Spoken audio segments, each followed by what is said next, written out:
is a cartoon with a difference. The first full-length cartoon film to be made in England.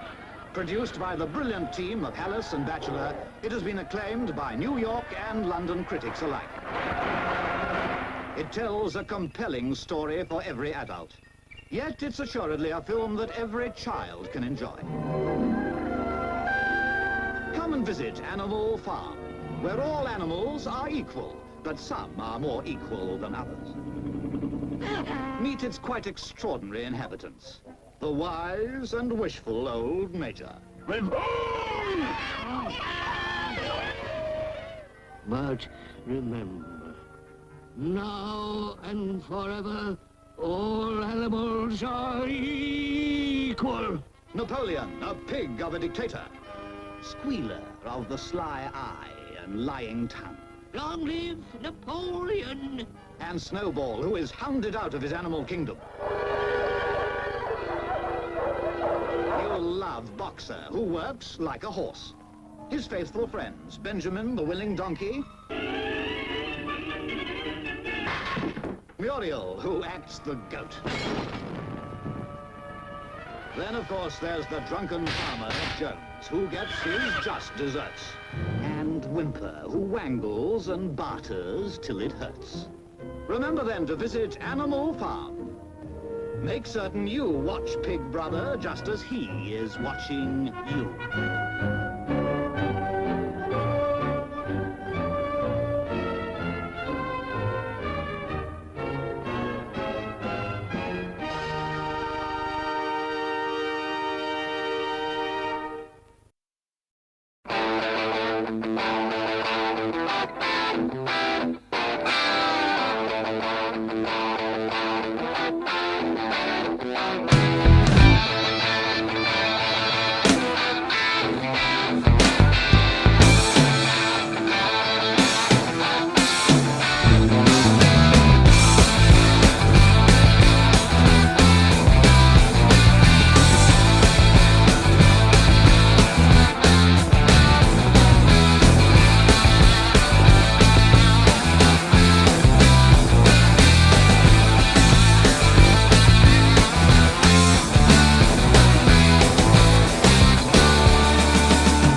Good evening, and welcome to the House of Grym. I'm Grym, your horrifying but humble host and animal wrangler. W.C. Fields once said that you should never work with kids or animals. I don't know if he was talking about behavior problems, or that they would just run away with the picture. But tonight, there'll be none of that, at least from the animal side of things, because they're already the stars of tonight's double bill. First up is the television special Mooch Goes to Hollywood. It first aired in 1971 and tells the story of Mooch, who has come to Hollywood to obtain stardom. In her quest, she runs into stars like Vincent Price, James Darren, Jill St. John, and Jim Backus, plus cameos from a host of your favorite stars. Mooch Goes to Hollywood is followed by perhaps one of the strangest films you will ever see on this show, the Oscar-winning Bill and Coo. But more on that later. Let's get into our first feature, Mooch Goes to Hollywood, here on the House of Grym. Hollywood. Mecca of make-believe, land of broken promises, Lotus Land, Cinderella City, Tinseltown. Hollywood. Hollywood, weaver of fantasies, the dream factory, hub of the entertainment universe.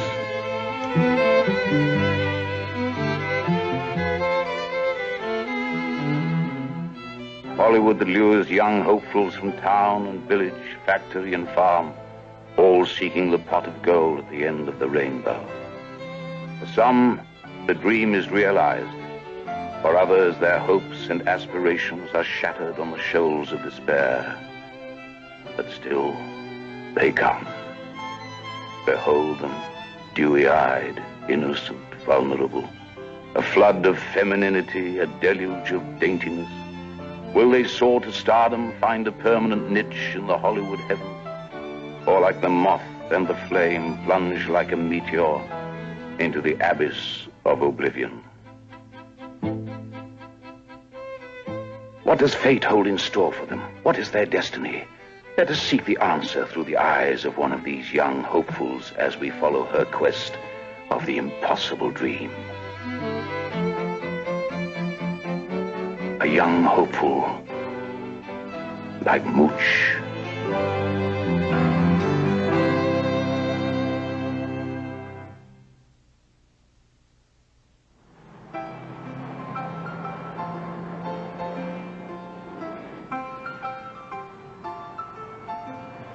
Mooch is here, watch out Hollywood, la-da-dee.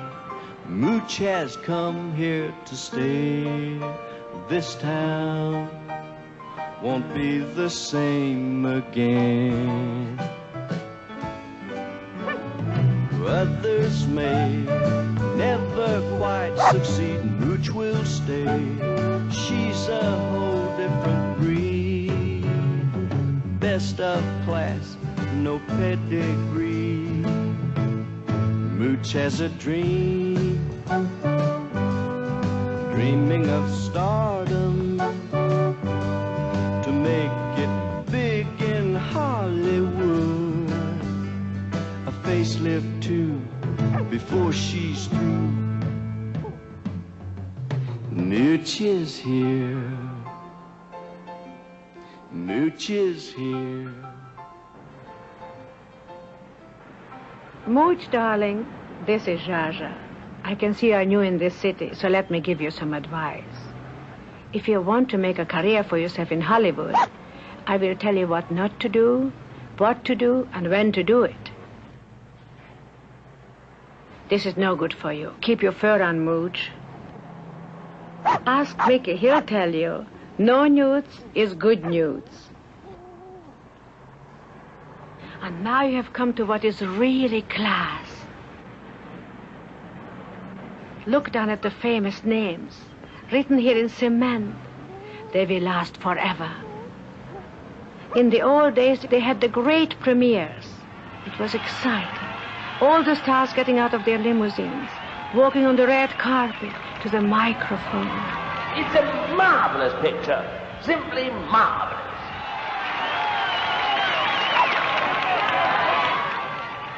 Now, wait a minute.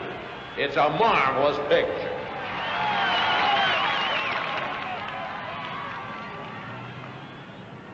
Mooch, that is a good luck statue. Why don't you make a wish?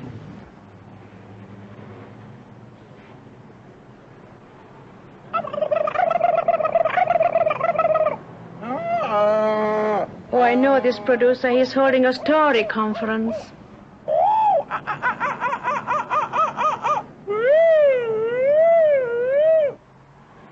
I'll tell you how to make it in Hollywood, baby. Talent has, like, nothing to do with it, you know?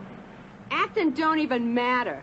It's who you know in this town. And it's who you've seen with that counts. Who you've seen with that counts.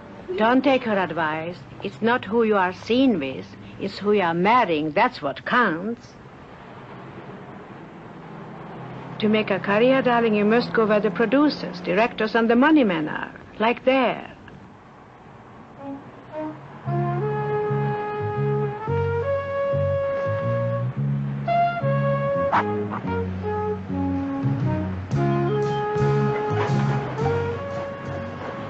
Good girl.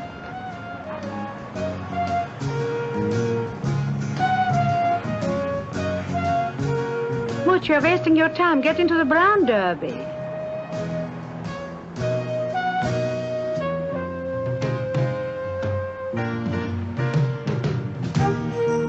Don't be discouraged. Try the back door. Can we? You do like the script, right? Yes, as I told you, I like everything about the script except the end. But the boys will fix it. Look, darling, there is someone to be seen with. It's Vincent Price. It's really Vincent Price.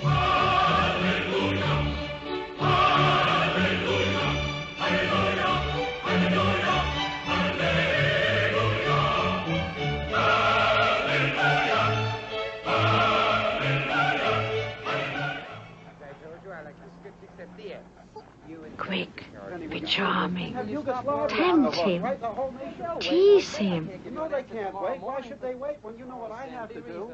No, I can't be reasonable. Hunt him. Why can't we tell him what to do with him? What I'm trying to Try tantalizing. Arthur does all my talking for me, Sam. Be sexy. Fabulous. You do like the contract. I told you I like everything about the lunch. You know, we got a whole crew standing by. You and Sam, Mr. Arthur. Thanks for lunch. Talk to you. I'll call you tonight, Vincent. Hey, Armel. Thank you.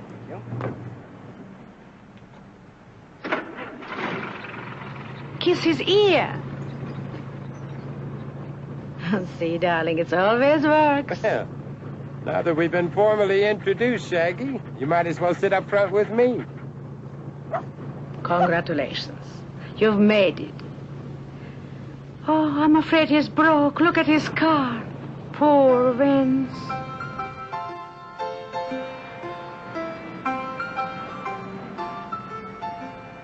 Mooch is here, proud and all aglow, wondering where, oh, where will they go? Hey, town, you've opened up your door. Going to a movie studio, going to play that Hollywood game. She'll even have her own analyst. Mooch has a dream. She's on her way now. You better watch out, Hollywood. When Mooch rides by the boy dog's side, Mooch is here. Mooch is here. Mooch is here. Bever Pet Clinic. Oh, this is marvelous. He's starting to invest money in you already. Let's face it. Every girl needs a little fixing up before she becomes a star. And, darling, you need your teeth capped desperately.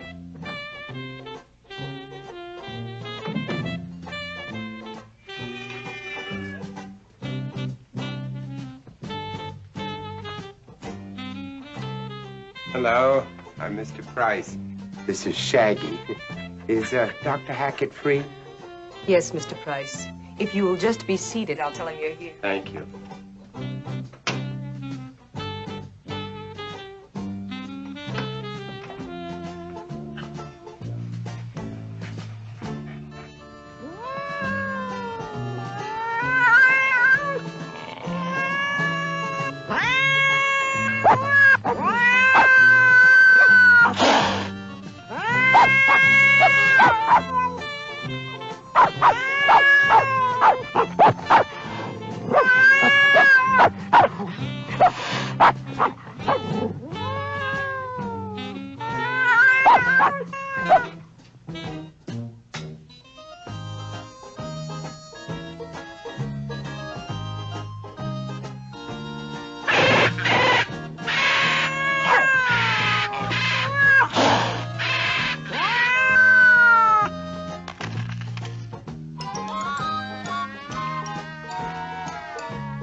The doctor will see you now. Oh, thank you. Thank you.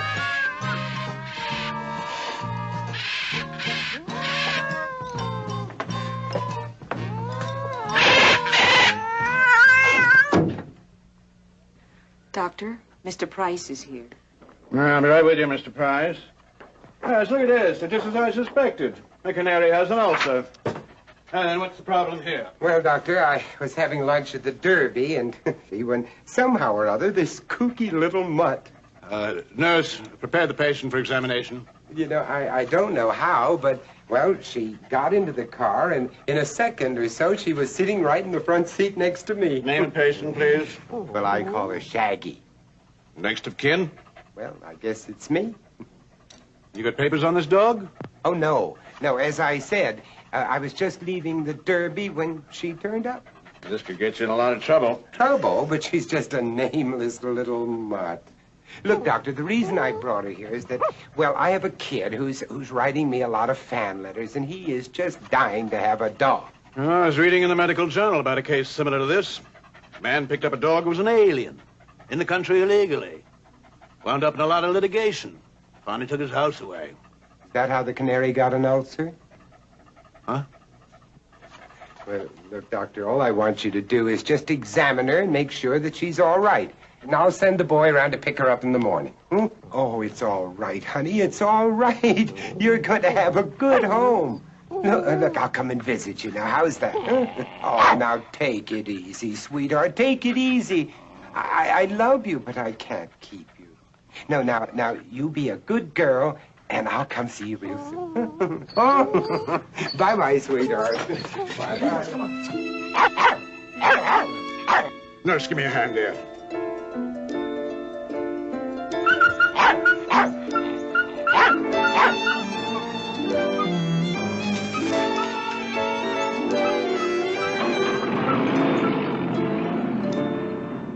Val, that's a man for you, darling.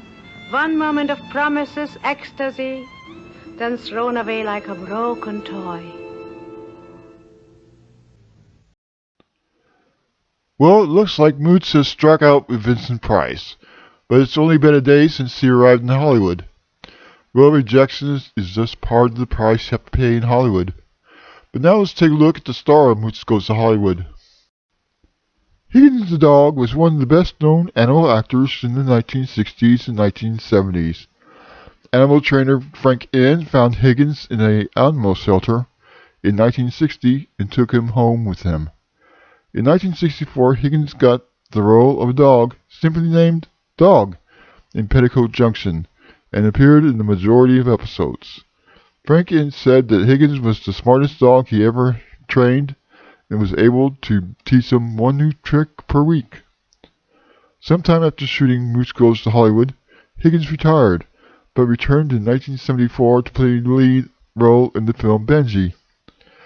After Higgins died in 1975, Inn had him cremated and kept the ashes in an urn on his mantelpiece, and when Inn himself died in 2002, he had Higgins' urn buried with him. As for the subsequent Benji films, Higgins' offspring took over the role of Benji, beginning with For the Love of Benji in 1977. Who will Mooch run into next? Find out as Mooch Goes to Hollywood returns on the House of Grym after this. His theme song is I Feel Love. It's won a Golden Globe and an Academy Award nomination. Critics across the country are saying he should win an Academy Award himself for his outstanding acting performance in his first full-length motion picture. And audiences everywhere are calling him America's new, most huggable hero. I feel love all around.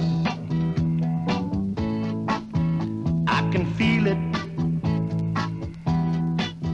shining down. Benji, a delightfully different motion picture starring Peter Brecht, Christopher Conley, Patsy Garrett, Tom Lester, Mark Slade, Deborah Walley, and Herb Vigran, with special guest appearances by Francis Bavier, Edgar Buchanan, Terry Carter, and introducing Cynthia Smith, Alan Fusette, and the face critics are saying is more expressive than many actors in a picture of love and suspense from a dog's point of view. It wasn't just like a typical Walt Disney dog movie. It was really a brilliant movie. When you think of a dog, a dog show, you think old kids, but I enjoyed it. My parents enjoyed it, and everybody that went there enjoyed it. I didn't believe it. I couldn't believe it. That's an incredible movie. It's a very good movie. Dog movie? Oh no, it's not a dog movie. That dog has emotions. That dog is fantastic.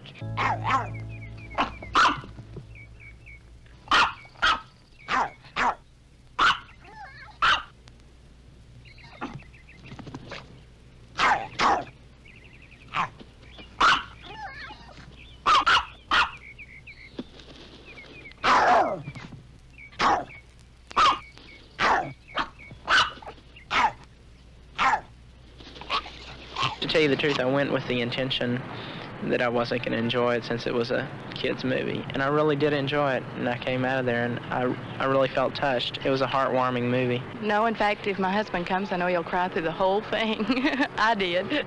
I think this movie is a mixture of drama, excitement. Oh, no, but it's not a dog picture. It's just got so much life. I think it was great. It really was. It was just super.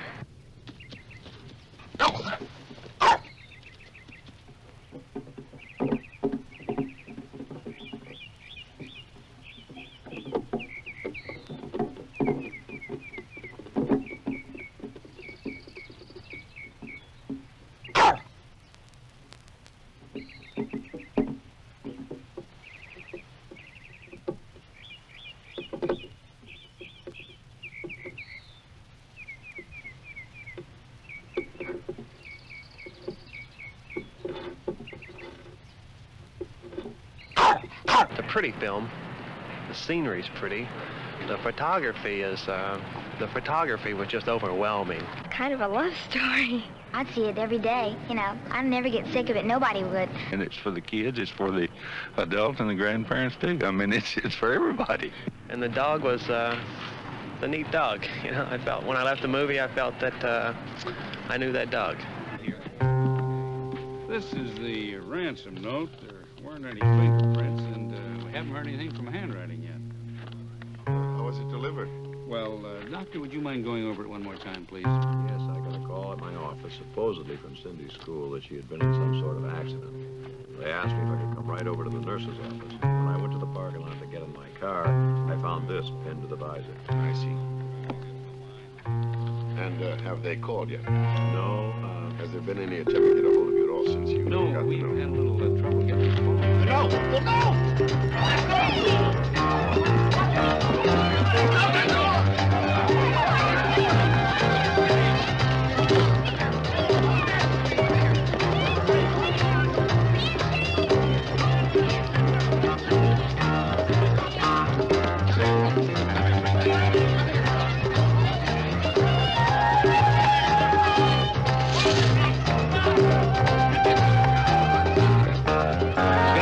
Liz Smith of Cosmopolitan says, everybody who's ever been loved by a dog will adore Benji.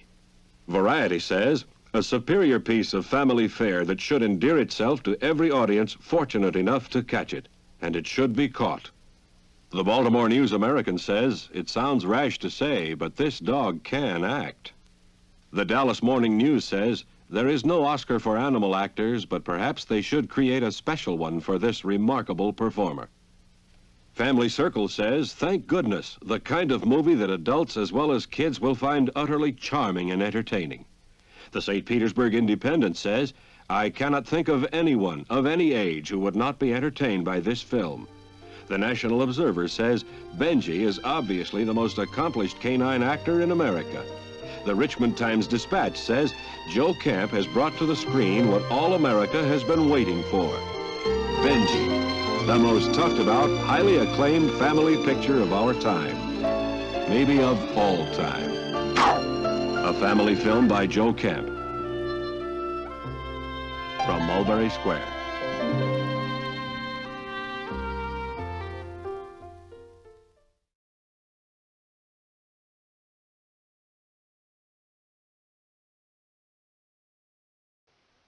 And now back to Mooch Goes to Hollywood, here on the House of Grym, as Mooch continues her journey to becoming a star. Let's watch.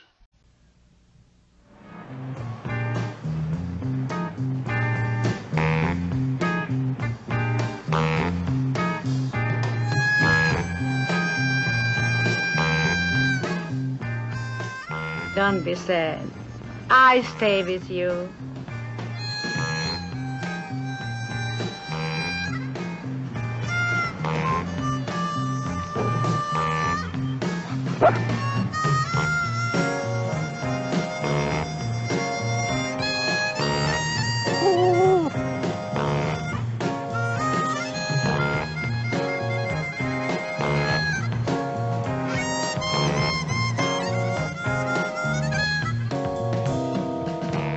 Darling, remember, it's who you are seeing with that count.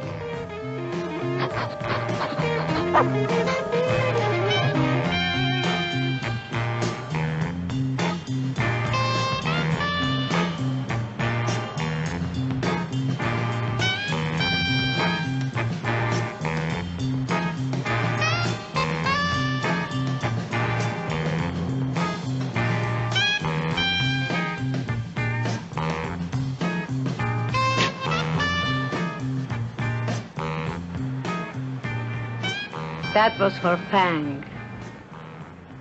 Everybody loves somebody sometime. Why don't you take your little fur coat off and come on in? Look, it's a famous Playboy club. I can tell you a lot of young girls have been discovered here, even for pictures.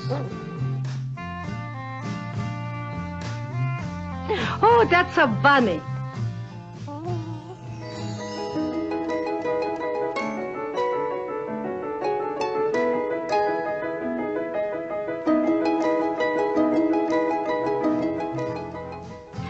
Go in, Mooch. What have you got to lose?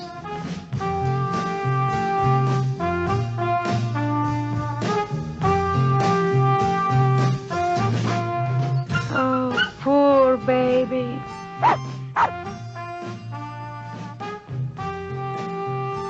It always helps to change your type when you have been rejected. It's good for the morale.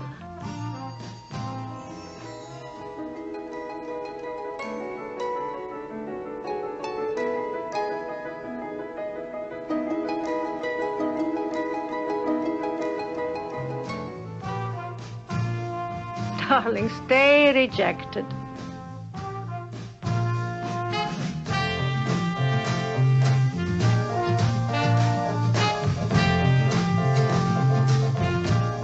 Whatever you have in mind, I must tell you the terrible news.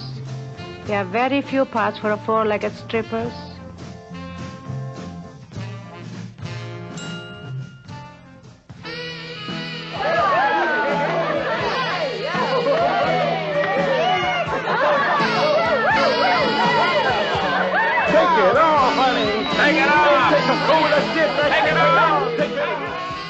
Keep it on. Keep it on.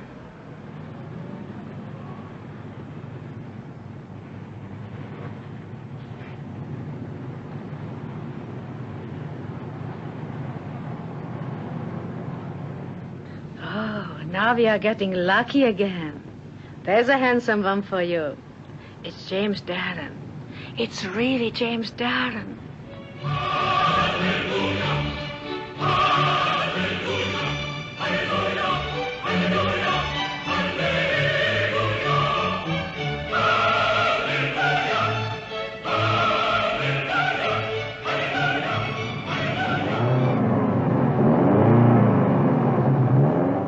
I think I know what type he falls for. Nothing sexy. Be sweet, demure. Look what happened to Grace Kelly. She got herself a prince.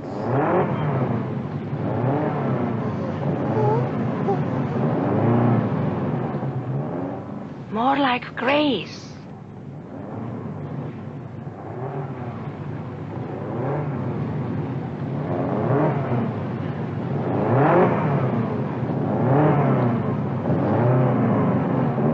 Better go back to be sexy.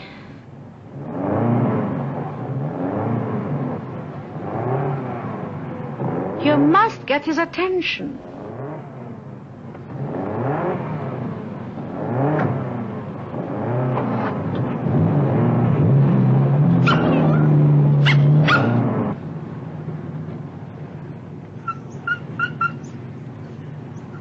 Clever, Mooch. I couldn't have thought of it myself. Hey, what happened to you? Oh. Oh, you weren't hit. You're just scared, that's all. That's a good girl. Hey, does this dog belong to anybody here?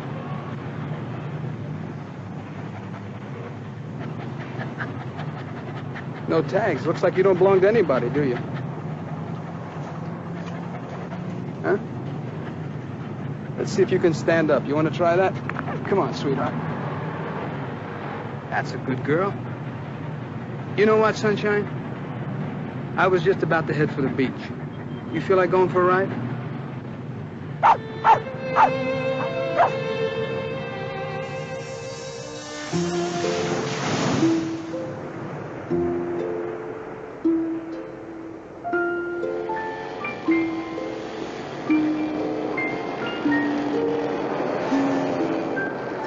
Wonderful. Compromise him. He'll never get out of this.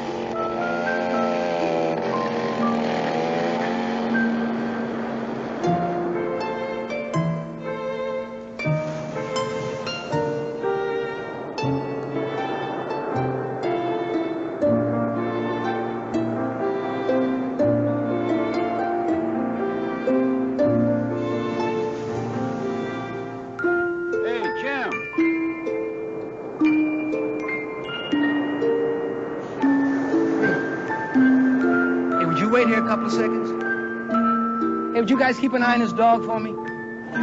Hey, you be a good girl, you hear? I'll be right back.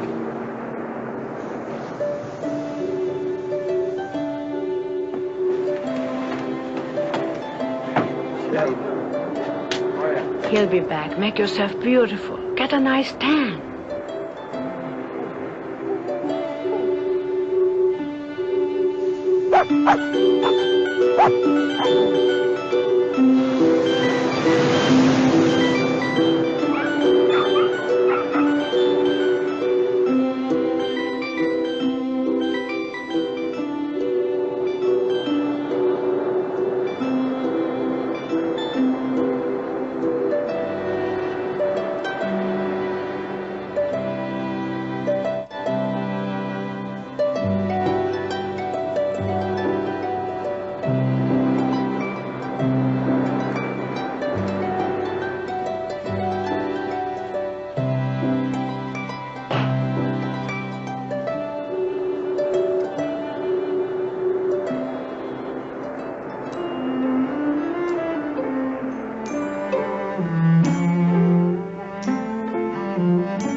You see, blondes have all the fun. Not always. Don't walk like a schlump, honey. There's producers all along this beach. Why, 3 girls have been discovered here already this summer. Here is an opportunity. Go with them. Wiggle like they are wiggling.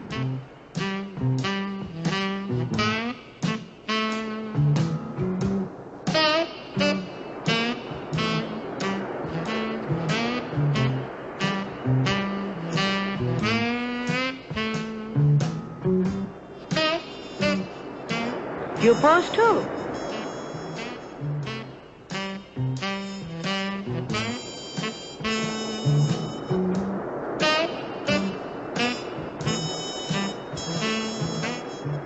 Follow them.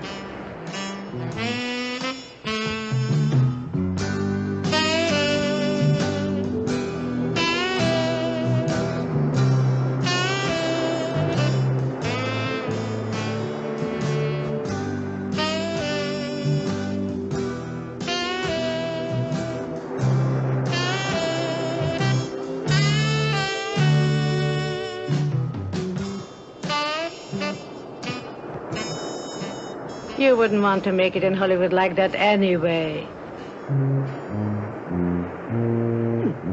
What goes on here?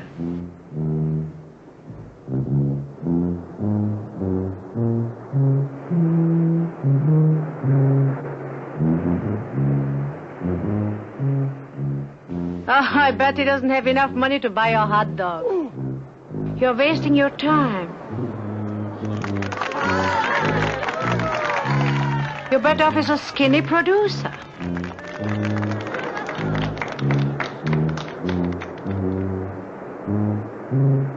Oh, darling, you're hopeless.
Your chiffon.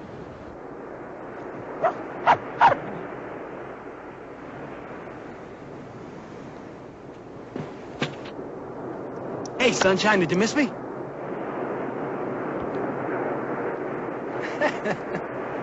Gone Hollywood already, huh? Hey, if you take those off, we'll go for a little walk along the beach. Come on.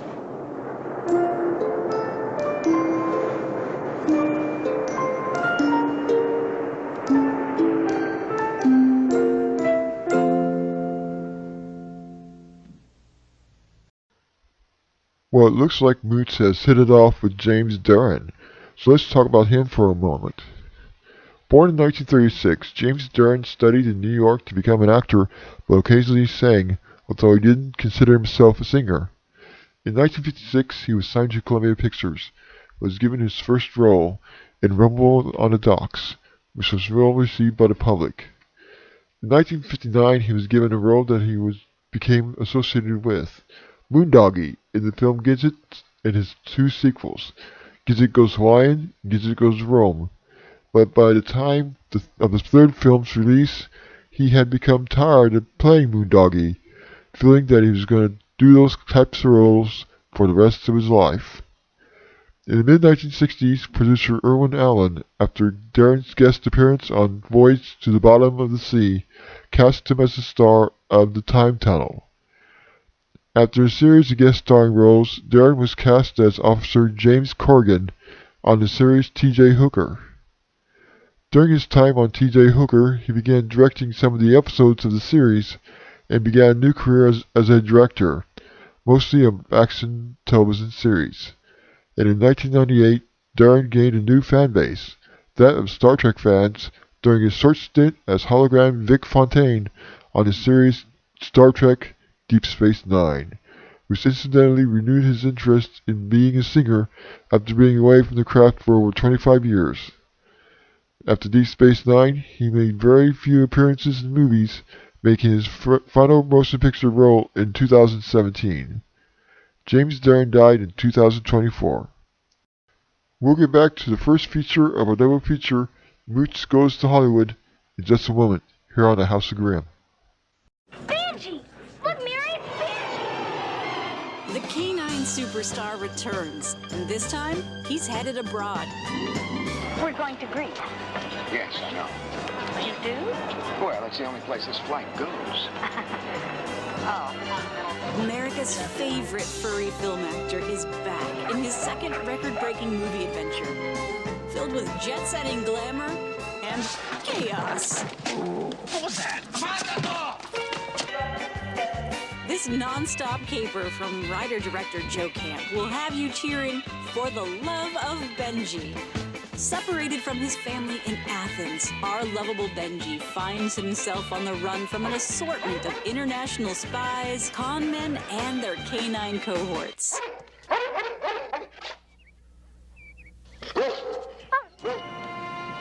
Alone on the bustling streets of paradise, little Benji captivates with his giant heart. You'll be sure to agree.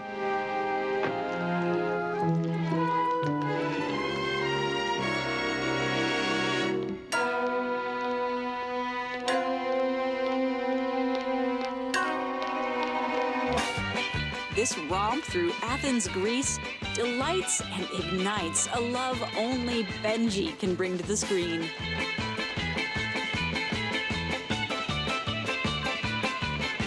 This all-new widescreen transfer has been completely remastered in high definition.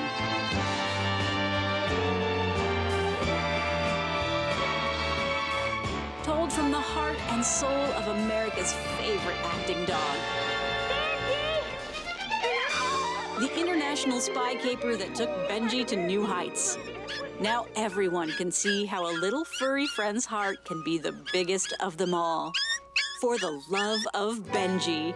I feel love Completely remastered in widescreen high definition. all around. Welcome back. It seems that everything is working out for Mooch and nothing can go wrong for her. But will a return trip to the vet change all that? Let's find out as our movie continues.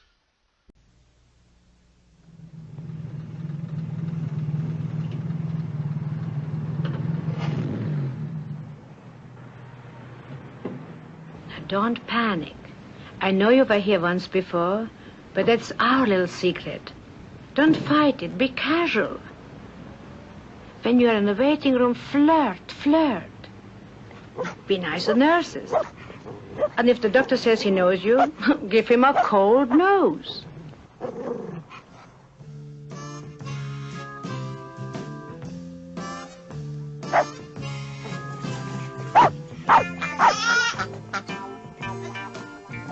Hi, I'm Mr. Darren. Is Dr. Hackett in? Oh, yes, Mr. Darren. If you'll please be seated, I'll tell the doctor you're here. Thank you, honey.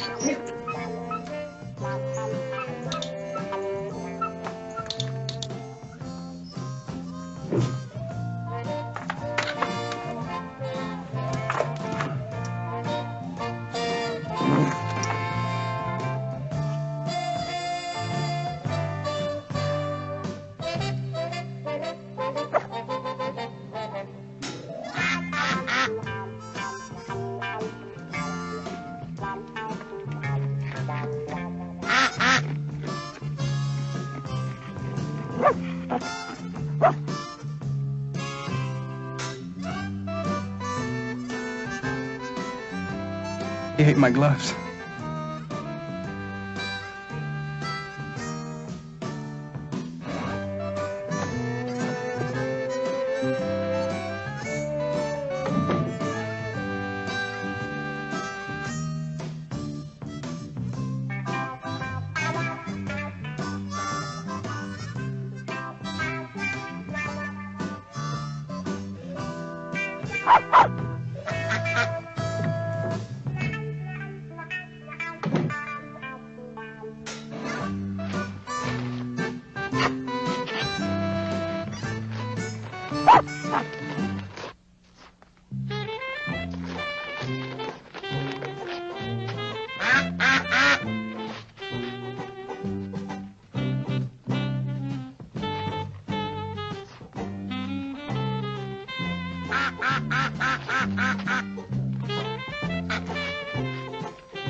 Congratulations. You must be very proud.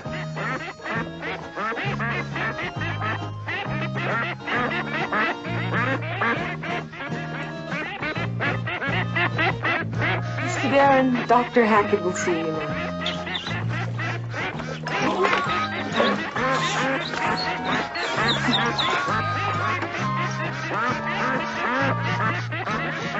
You say the temperature's normal? Good, good. Now she's to have no solids, Plenty of liquids. That's very important. And rest. Lots of rest. I guarantee if you do that, she'll be back on her perch singing better than ever. Dr. Hackett, Mr. Darren. Oh, yes. Hi, Doc. What's the problem here? I found this dog this morning while I was down at the garage, and she just kind of attached herself. Nurse, prepare the patient for examination. She's a great dog. You know, I took her down to the beach, and we spent the whole day together. Name of patient, please. Oh, Sunshine. Next of kin? Well, I guess me. I've seen this dog someplace before. I never forget a muzzle. Dog I'm referring to was brought in yesterday. Very sullen beast. Morose, neurotic. Oh, no, that couldn't be Sunshine. She's one of the happiest dogs I've ever seen.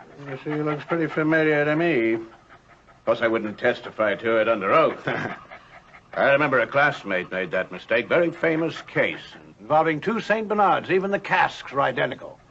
Picked the wrong one, ended his career, took to drink. Horrible. Well, look, I was wondering, Doc, could I leave the dog here for a couple of weeks? You do take boarders, don't you? No, yes, we have excellent facilities, round-the-clock care. Nurse, send for the attendant. Yes, doctor. Hey, sweetheart, don't take it so hard. Listen, hey, I'll be back in a couple of weeks.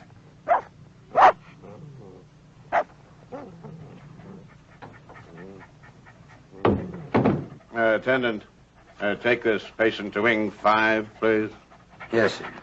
You be a good girl, you hear? And I'll be back to get you just as soon as I'm through with the picture. All right? Yes, Take care, Doc. Thank you very much. It's a pleasure. Bye-bye.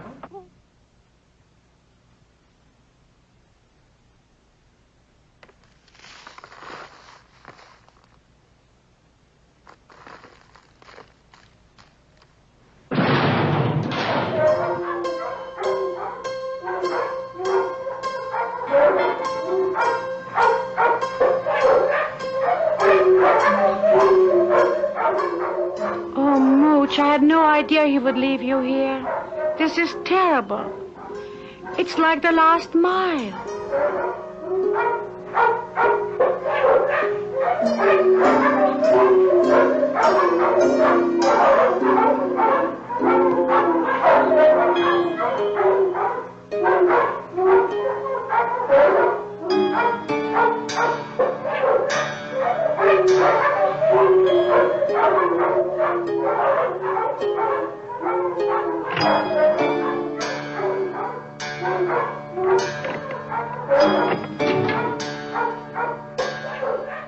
Mean old man.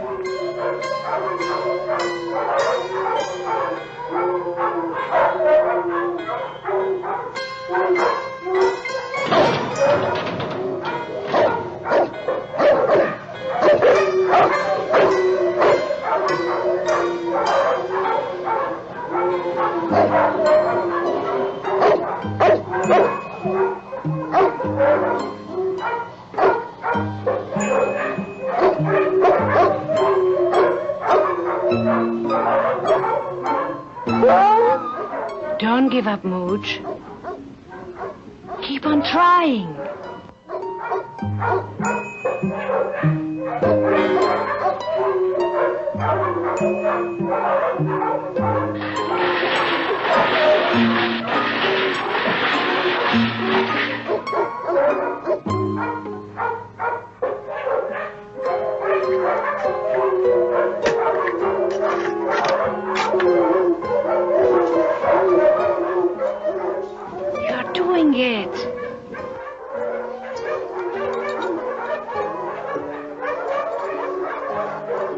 You did it.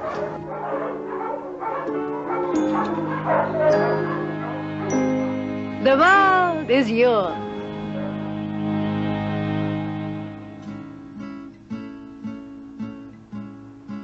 The world really will be yours, darling, if you can just get into that studio.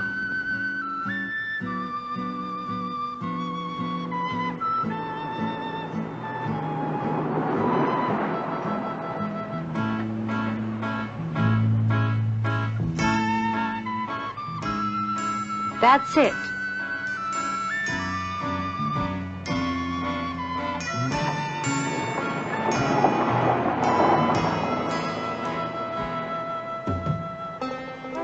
This is where you really belong.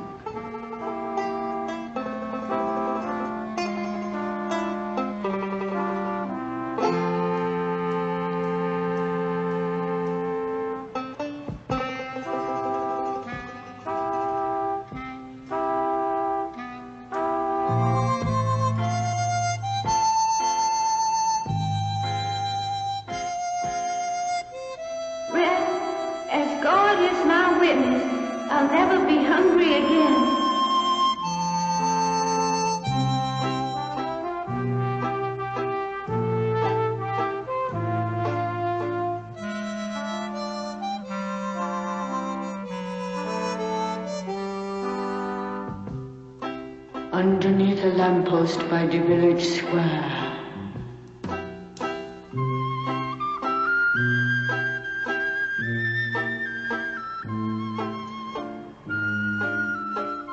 Guess who's coming to dinner?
Away.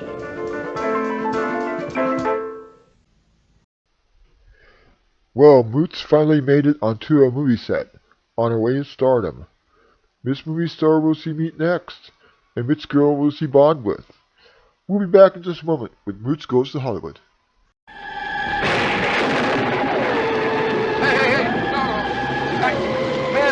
Chevy Chase is Benjamin Browning, a struggling private eye who's about to embark on the strangest case of his career. What can I do for you?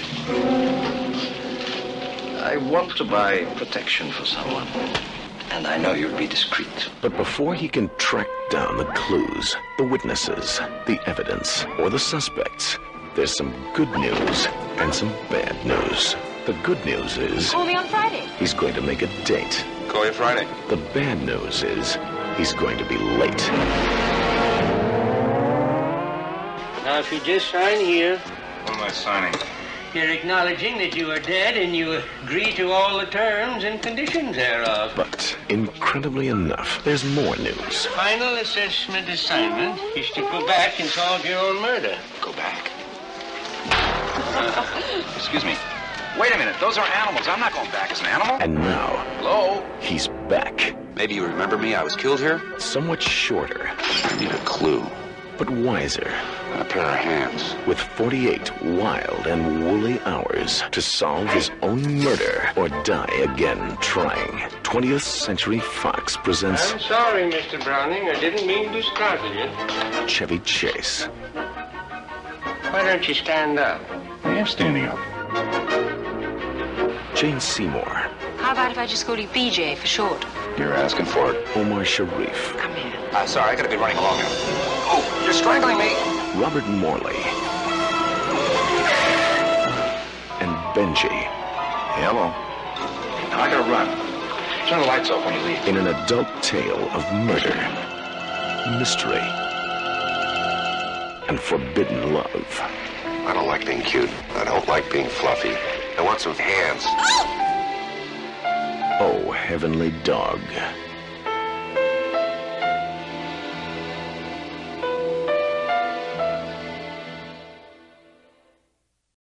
We're back with Mooch Goes to Hollywood here on the House of Grym. Mooch is still looking for an owner, and will the next prospect guarantee a forever home for our canine heroine? The search continues as we get back into our feature.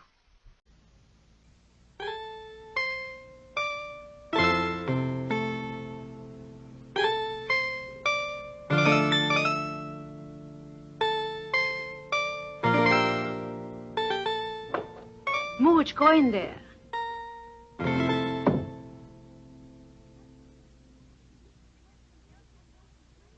This is Jill St. John's dressing room. And that's really Jill St. John's.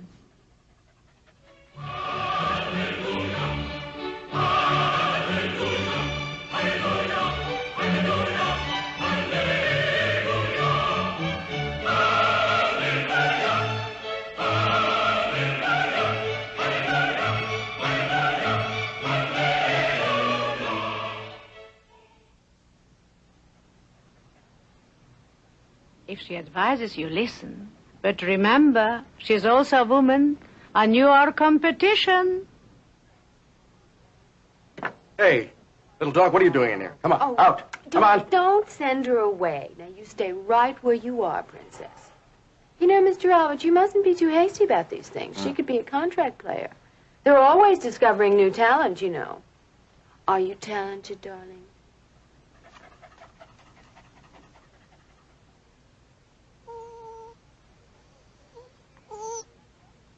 Well, she is. What did I tell you? She's probably even got her own series. Really? I'll only be a few minutes, darling, and then you can have the chair. Really?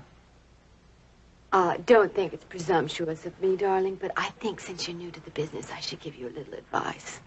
Let's see your profile. Other side. That's it. That is your good side. Remind the cameraman. And be sure to tell him no close-ups after 4 o'clock. Really? Oh, and the eyes. The eyes mirror the emotions. Now, I know you have great inner depth, but the audience doesn't. Now, I suggest shading the lids with blue liner. Right, Mr. Albert? Oh, really? Miss St. John, ready on the set. Coming! You'll have to excuse me, Princess. I'm due back on the set. But we'll continue this fascinating conversation some other time. Dinner, cocktails, call me. Oh, and good luck with your series, dear.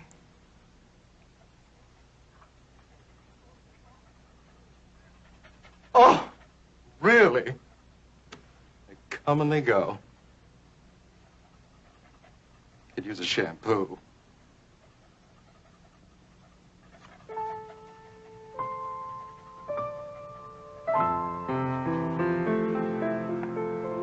You're beautiful, if I do say so myself.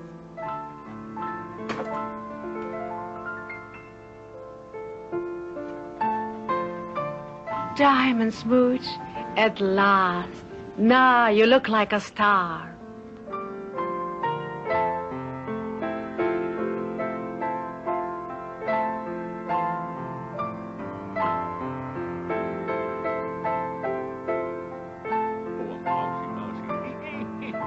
Want a cracker? Now it weighs 500 pounds. Yes, indeed. Have a drink, my dear?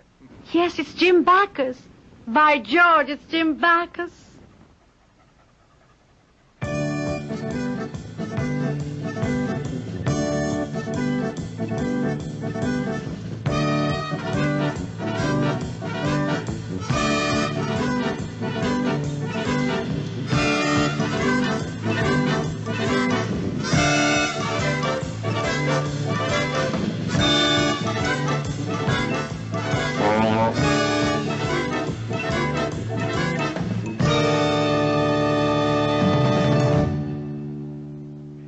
These signboards are a blight on the landscape.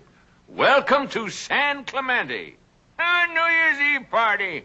Get out the paper hats. Champagne, my dear. I even like the corks. Pow! Wow! Well, hello there, my dear. Oh, you're a beautiful little girl. You're all gussied up, too. Hey, whose dog is this? Anybody own this dog? Oh, you just wandered in, is that it?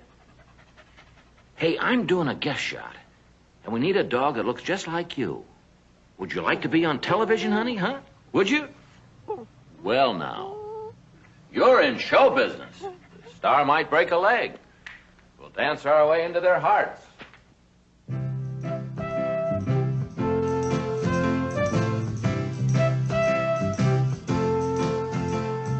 Made it big. You're big in Hollywood. You're a star. All that hustle paid off. You're number one. You're top dog now. Get it on, Mooch. Lap it on up now. And you can hear your public say it was your style that drove them wild. Mooch is here. Darling, you made it. It's fantastic. In such a short time, look at the career you made. Oh, the Bever Clinic.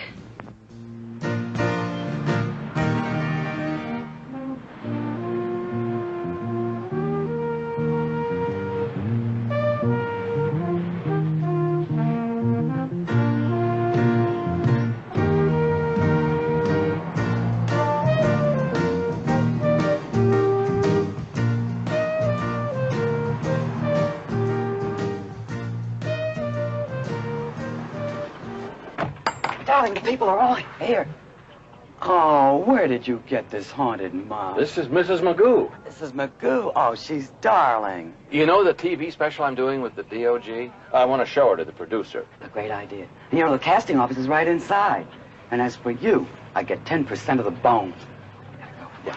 Shirley in there? Yeah.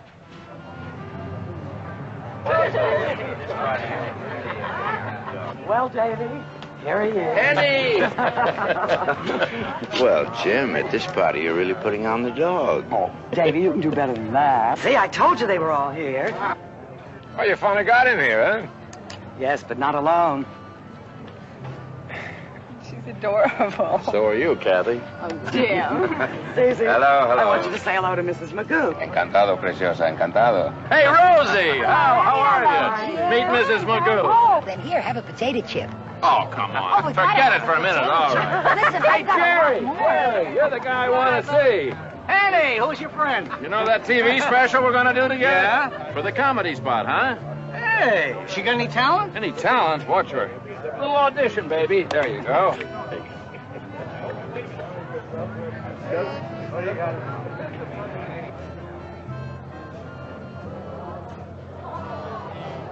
Hey, she's terrific. You know something? That dog will go far. Don't forget, I'm her agent. Hey, Perry. Fran, help me. Remember, it's who you are seen with that can. I think a cigar would look better in his face, don't you see? It would go with it. Great deal like you, then. Oh, it does. Yes, it does, doesn't it? Yeah. It does. Well, look at our little push down here. Says, are you interested in R2? Well, hello there. Hey, Lucy, how are you? Isn't she beautiful? I adore him. Look at that long Hey, eyes. incidentally, They're never larger than mind mine. her. Yeah? Welcome back to Hollywood. Thank you. Say goodnight, Vincent. Good night, Vincent. By Well, far, it's a don't you? longer ingrained habit. You do Well, it all the time. Didn't I meet you in a beauty parlor? The world is yours.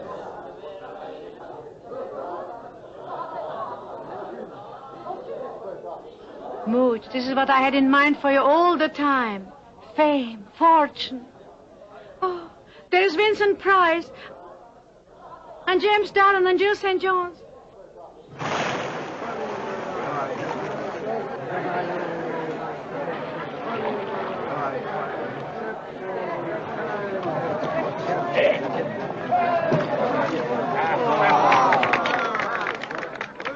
They recognize you, all is lost.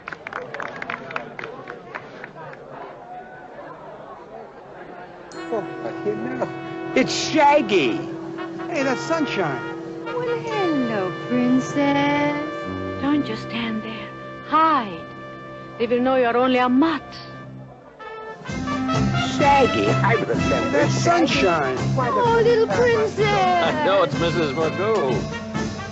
Sir, she fooled me. What are you doing here? That's how I never forget a muzzle. And look at that little girl. She rode all the way out Sunset Boulevard.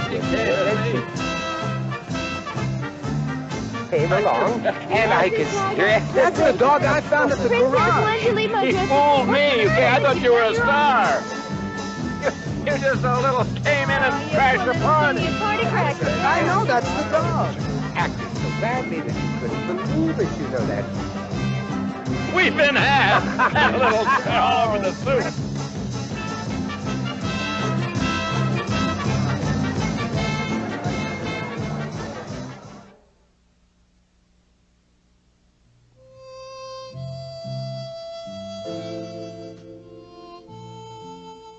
Poor darling. To have come so close to the impossible dream.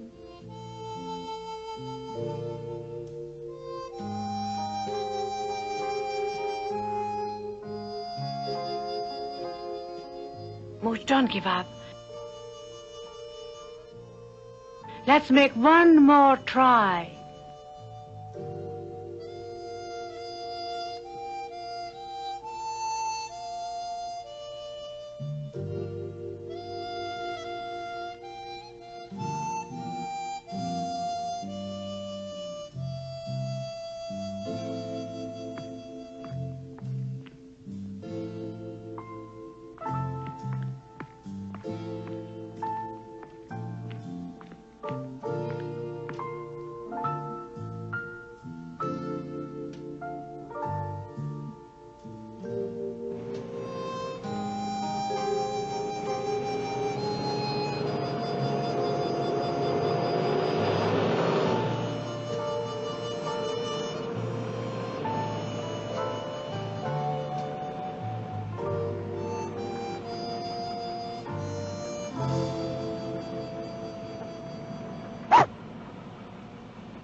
I know this is not why you came to Hollywood, but darling, don't be sad.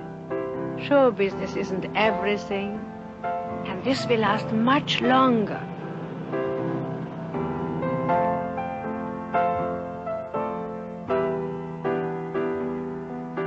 This is Richard Burton saying, farewell, Mooch, wherever you are.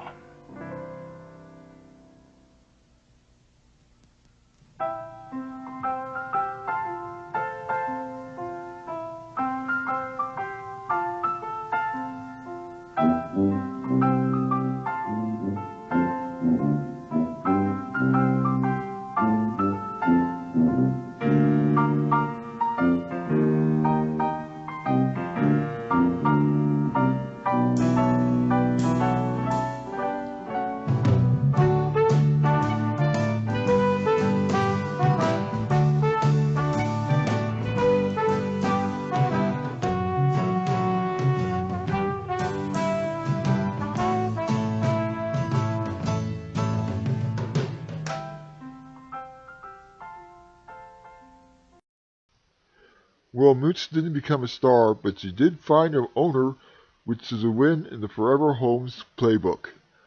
Coming up next, birds of a feather flock together and becomes the stars of a most unusual film. Don't fly away, stay on your perches, and we'll be right back.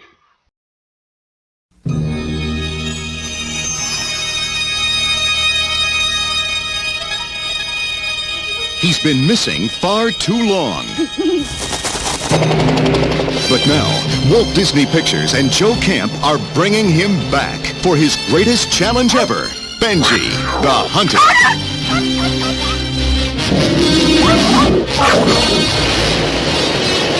Lost and alone, he's fighting for survival and for the lives of 4 cougar cubs. It's a story of courage and heroism, of heart-pounding suspense, and heartwarming tenderness.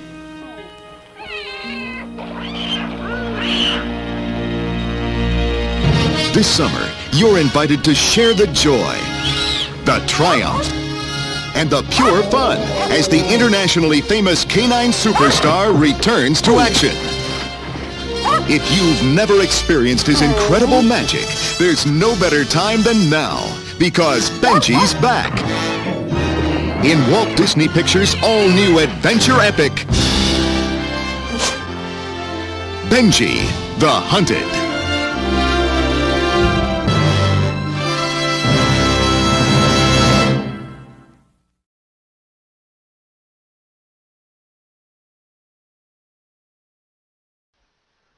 Welcome back to the second part of the animal double feature here on the House of Grym.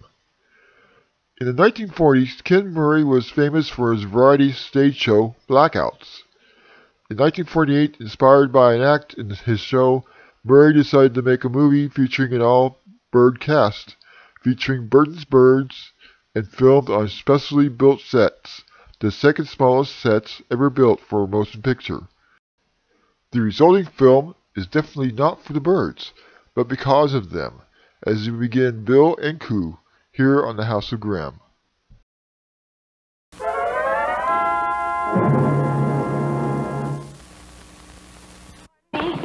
Pardon me. I beg your pardon. Where's the boss? I've got to tell him something. Beats me, sister.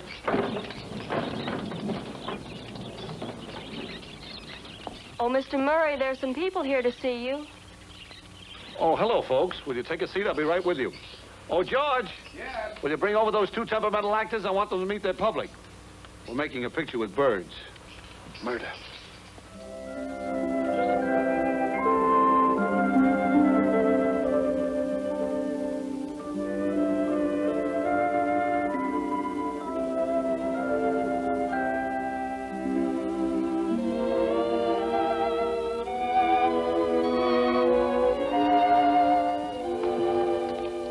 Here they are, Mr. Murray. Folks, these are the stars of our picture, Bill and Coo. Say, George, don't you think that Coo's makeup is a little heavy around the eyes? I hadn't noticed. Maybe so. Makeup. Makeup. Makeup. Makeup. Here you are, Mr. Burton. Oh. Oh, aren't they cute? May I feed them? I doubt if they'll eat. They just came from lunch. Say, George, have you perfected that trick where the bird walks the tightrope carrying the parasol? Well, I think they've got it. I'd like to see that before the picture starts. Coming right up. Did I understand you to say that a bird walks a tightrope carrying a parasol? Yes. What's wrong with a bird carrying a parasol?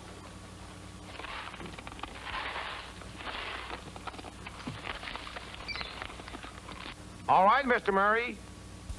The difficult part of this trick, in fact, almost any trick with a bird, is get them in position to do it. Because, believe it or not, even in their training, I never touch these little birds with my hands at any time. Now, this first little trick is much more difficult than most people will imagine. These little birds live in trees, crawl around always on solid objects, something they can grip with their feet and hang on with a little curved beak. Teddy always wanted to be a wire walker. I'll show you how good he isn't.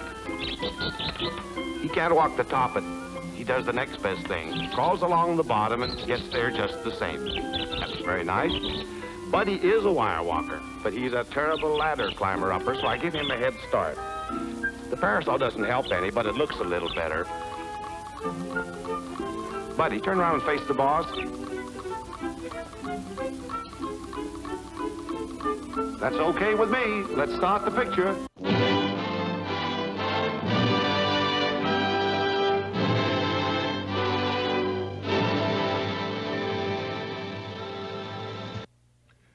Academy Awards are Hollywood's most cherished possessions.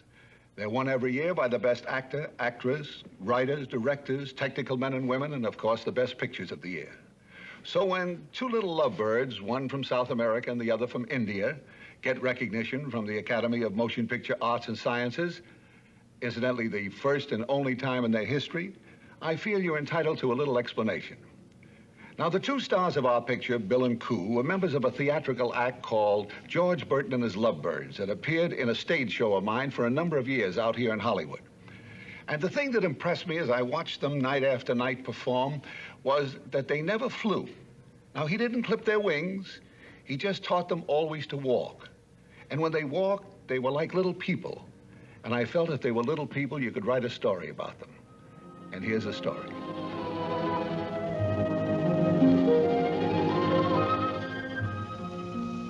This is Chirpendale, a rustic little village nestled in the hills of a rolling countryside. Oh, don't bother to look it up in your atlas. You won't find it there. It's just one of those little out-of-the-way places we city folks seldom bother to drop in on. And it's a shame, too. There are so many interesting things to see in this world if we'd only look for them. The inhabitants of Chirpendale are pretty much the same as those of other small communities. They have their busy streets, their stores and shops bustling with workaday business.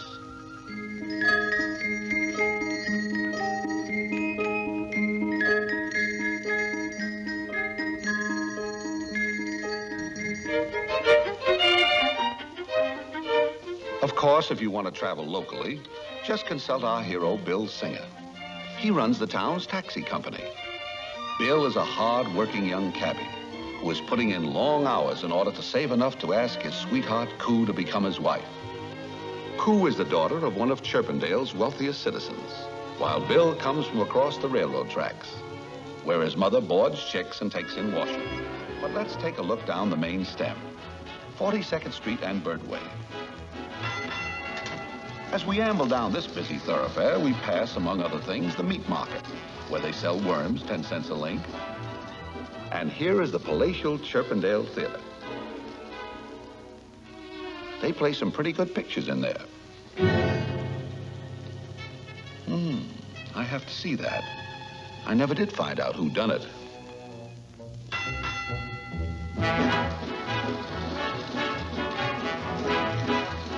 Down at the end of the street is Chirpendale's main hotel, the Wren Rest. Coo's father owns this establishment. As a matter of fact, there's Coo gazing out of her penthouse now. She's most likely hoping to catch a glimpse of Bill. But he's most likely busy with his taxi. Sure enough, there's Bill taking the pawnbroker back to his office.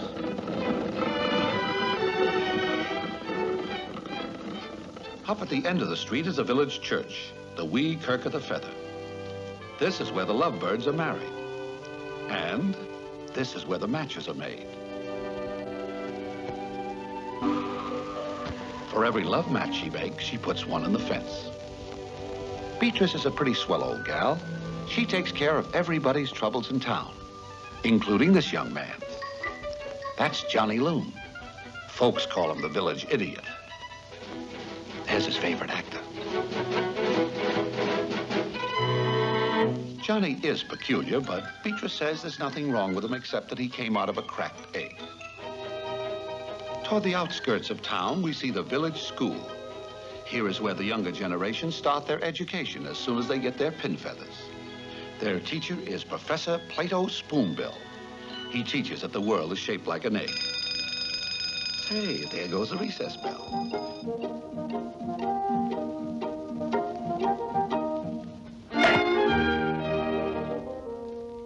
Of course, our hero Bill Singer has no time for recreation. Here he is taking Mrs. Falcon down to the hotel. Her husband is the biggest lawyer in town. I guess that's why Chirpendale seems to be a lovely feathered utopia, where the fullness of life can be enjoyed happily and peacefully. A place where each individual can live contentedly beside his neighbor, shaping his own destiny with freedom from fear. But can he? No. The heavy footsteps of evil are ever lurking nearby, casting its dark, malignant shadow over the small metropolis. This sinister enemy, who has violated every law of decency, strikes terror into the gentle inhabitants of Chirpendale, and his name is only spoken in fearsome whispers. He is called the Black Menace.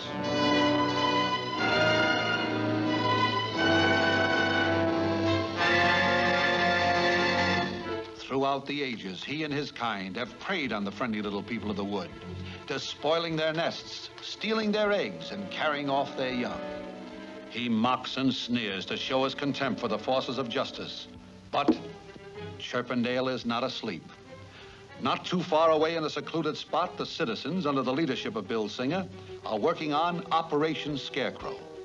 Every day after work, you'll find Bill toiling diligently with his neighbors to bring about the destruction of the Black Menace.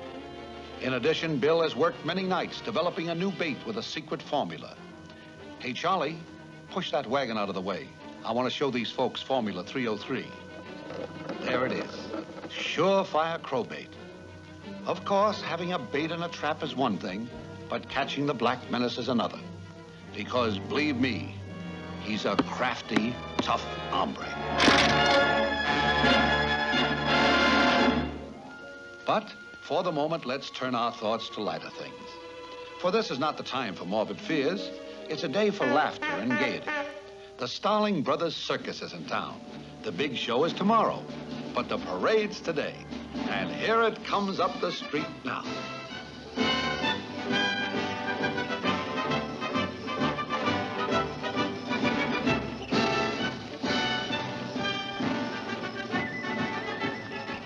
Oh, what a wonderful parade. Look, baby possums.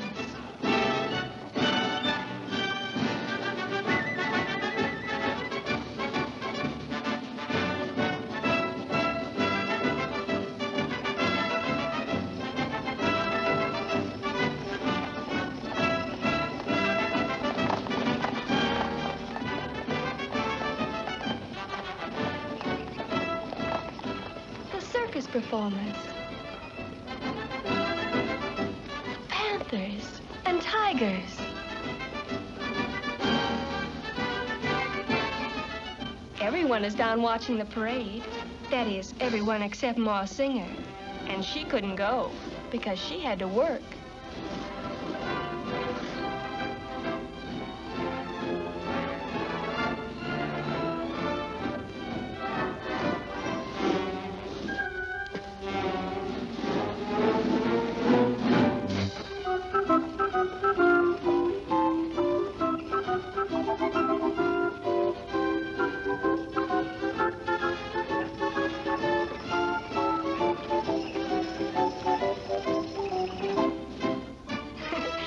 Is early this year. And so is Thanksgiving. Oh, no. Not Ben-Hur.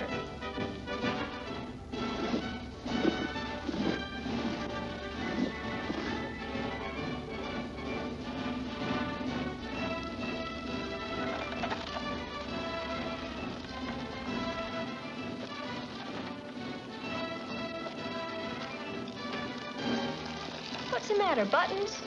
Break 'em. That's the way the laundry does.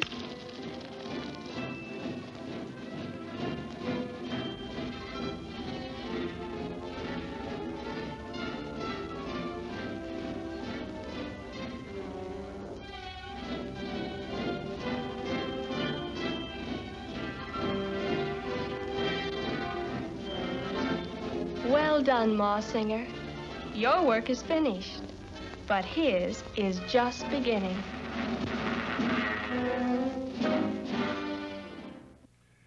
Well, it looks like all the inhabitants of Chirpendale are safely tucked away for the night. But remember what the man said. The heavy footsteps of evil are ever lurking nearby, casting its dark, malignant shadow over this small metropolis. See, that sounds like soap opera stuff, doesn't it? One of the things I always love to hear are the announcers on those shows. They're so dramatic, you know?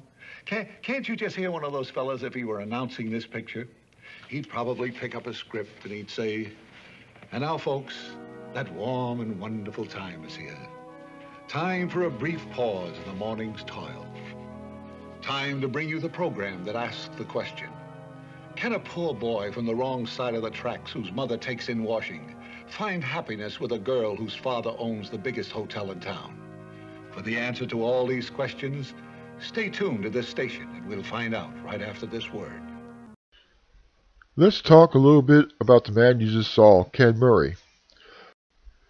Murray was born in 1903 to a family whose trade was being vaudevillians on the stage, which is where Murray began being a comic in the 1920s. In late 20s, he moved to Hollywood to pursue acting and started appearing in films with Half Marriage in 1929. But the stage was calling him back, where Murray found success with the play Vanities on Broadway in 1935 and his own variety review show Blackouts in Hollywood in the 1940s. On television, Murray starred in his own self-titled variety show from 1950 till 1953 and also made guest appearances in other variety programs. But in 1962, he appeared in what may have been his most memorable role in the biggest movie of his career, that of Doc Willoughby in The Man Who Shot Liberty Valance. Ken Murray died in 1988 at the age of 85. Don't fly the coop. Bill and Coo will be right back after this message.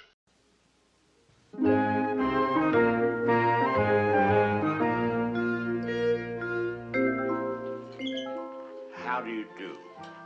My name is Alfred Hitchcock, and I would like to tell you about my forthcoming lecture. It is about the birds and their age-long relationship with man. It will be seen in theaters like this across the country. In my lecture, I hope to make you all aware of our good friends, the birds. Theirs is a noble history, and through it all, man has played a conspicuous part. This cave drawing is one of man's earliest sketches of his feathered friend.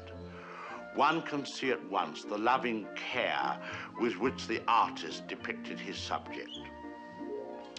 The story of man and his friends, the birds, is filled with many fine examples of ways in which these noble creatures have added to the beauty of the world.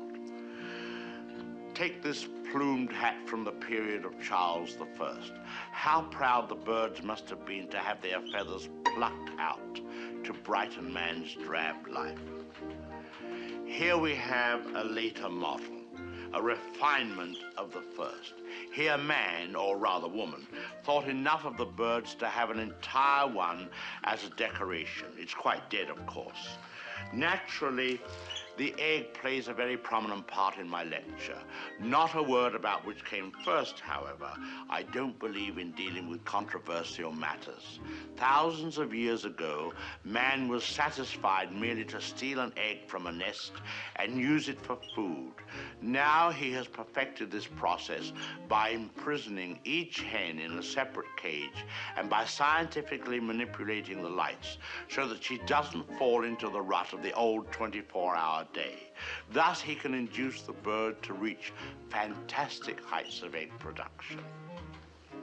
Originally, there were many varieties of birds on Earth. Some have become extinct. The great auk, the passenger pigeon, and the famous dodo bird have all disappeared. Actually, they didn't exactly disappear. They were simply killed off, but of course, this is nature's way. Man merely hurries the process along whenever he can be of help.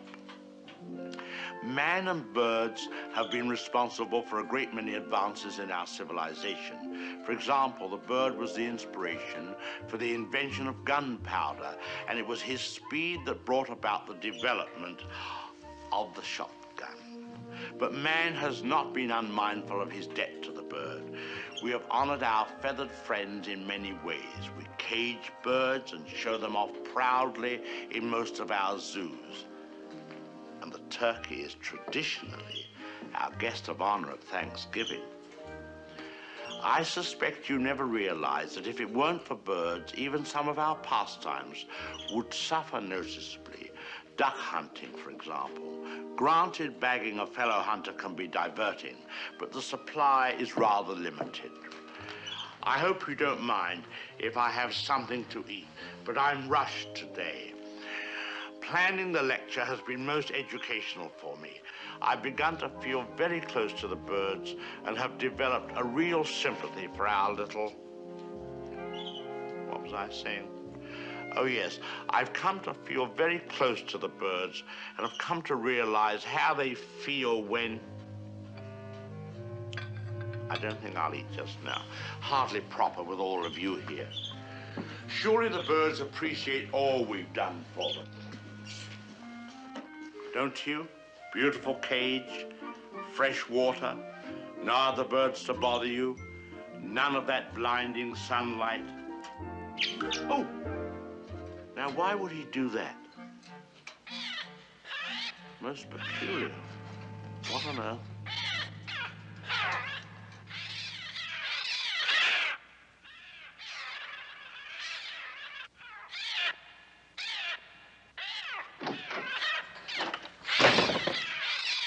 They're coming! They're coming!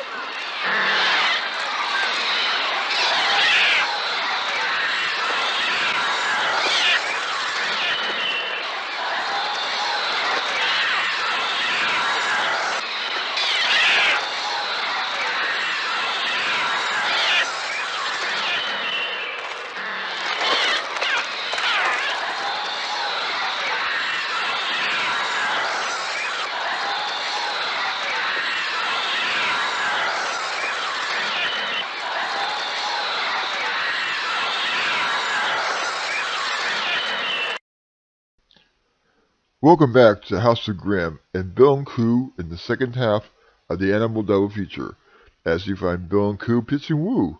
What does the Black Menace have in store for the town of Chirpendale? We'll find out as Bill and Coo continues on the House of Grym.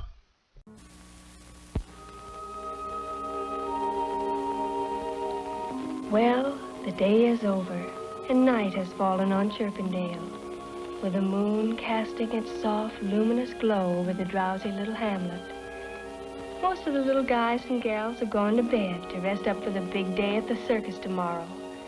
But a few linger on, like these two sweethearts, Bill and Coo.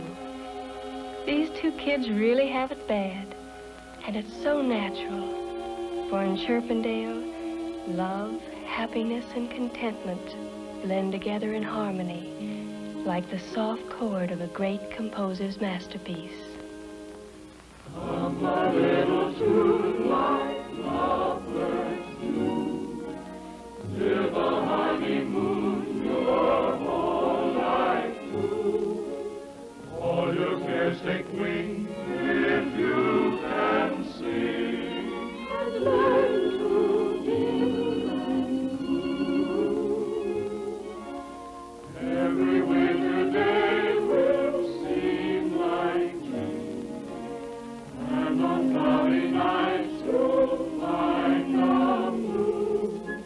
If you try a song, you can't go wrong, so why not hum a little tune?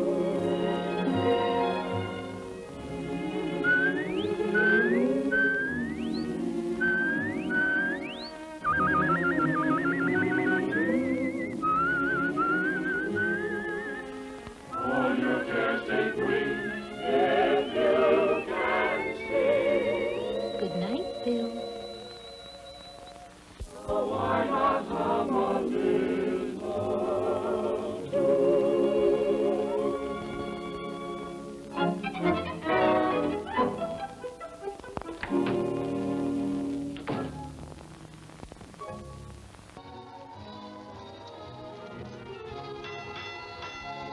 Of course, Chirpendale hasn't completely rolled up the carpet. Up at the end of the street, the circus performers have taken over the juice bar, and the joint is really jumping.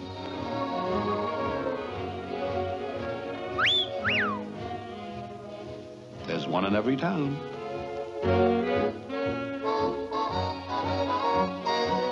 And here is genial Willie the Warbler, our musical maestro of the mahogany. You name it, he'll mix it to the rhythm of your favorite tune. That's Slippy McCaw. He likes his root beer cold and his music hot.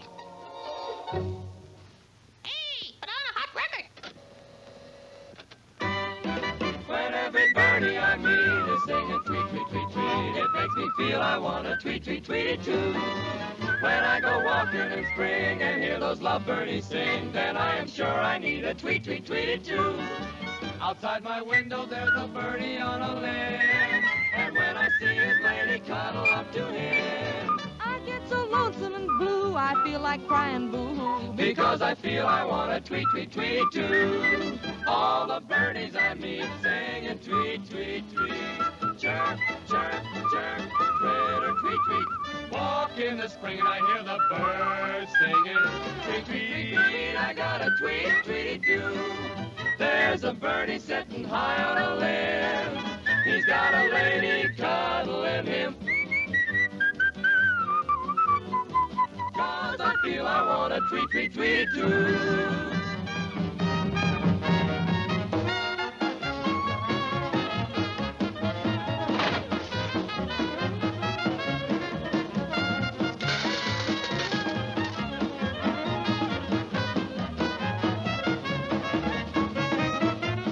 Somebody hit it, huh?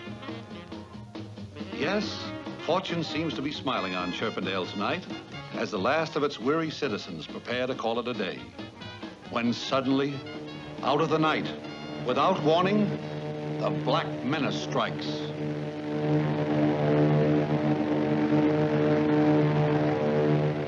Cold terror grips the populace as it searches the sky with fearsome eyes. The civilian patrol is on the alert and rushes to his post to spread the alarm. The heavy drone of dark wings drowns out the lighter tunes of gaiety as the macabre shadow of the Black Menace dances over the main street of Chirpendale. One by one, the lights go out. In the darkness, the panic-stricken figures seek shelter from the awesome terror overhead. Theatergoers who but a few moments before were enjoying their favorite entertainment rush from the building hurriedly, but orderly, into their underground places of protection. As the last one leaves, the lights go out, each taking his turn as they go into the dugout, and thankful that they had made preparation for such a night as this. Huddled in the dark underground, wondering what will happen to them, and wondering if their loved ones are in danger. Will they be safe from this death in the sky? The warden makes a dash for the dugout to calm the fears of those under his protection. Well, this is it. The two night watchers keeping their lonely vigil give a final shriek of warning.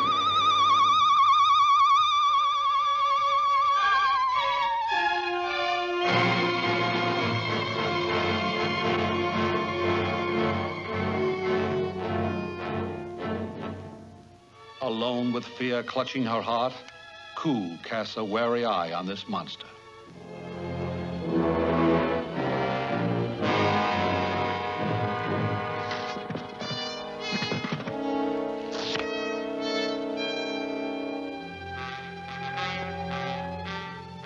As his eyes scan the words on the trapdoor, other eyes scan the Black Menace. In the shelter, the townspeople huddle mutely with blanched faces and taut muscles.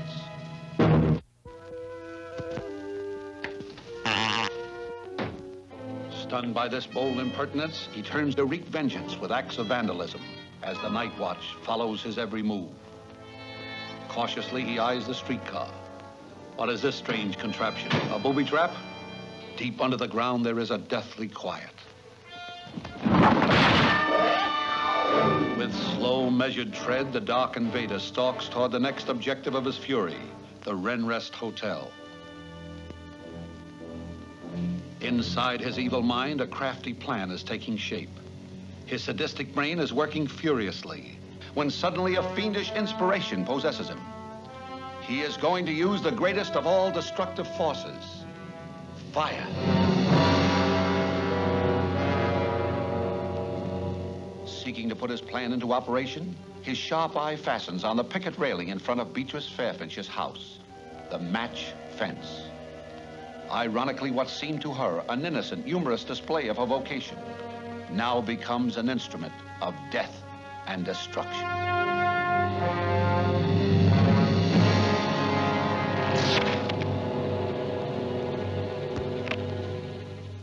Having the match in his possession, he dashes for the hotel.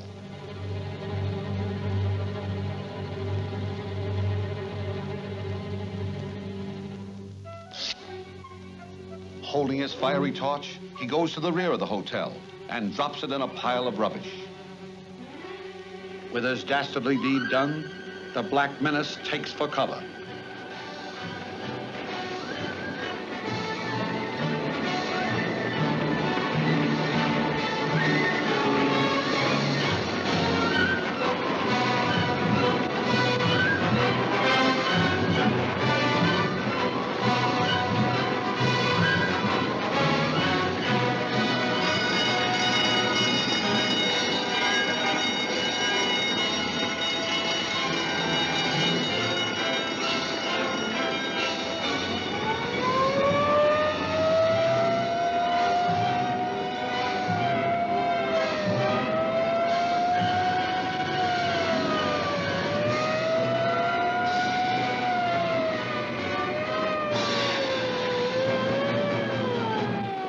To arrive at the scene is the hook and ladder. But this is a 3-alarm fire, and all volunteer firemen are called to duty. Awakened from his sleep, Bill Singer dresses quickly and rushes out into the night, makes his way to the firehouse, just as the fire chief slides down the pole and takes his place on the pumper. Bill, grasping the tongue of the engine, starts out. To the clang of bells and the shriek of sirens, Bill surges forward on his mission of mercy.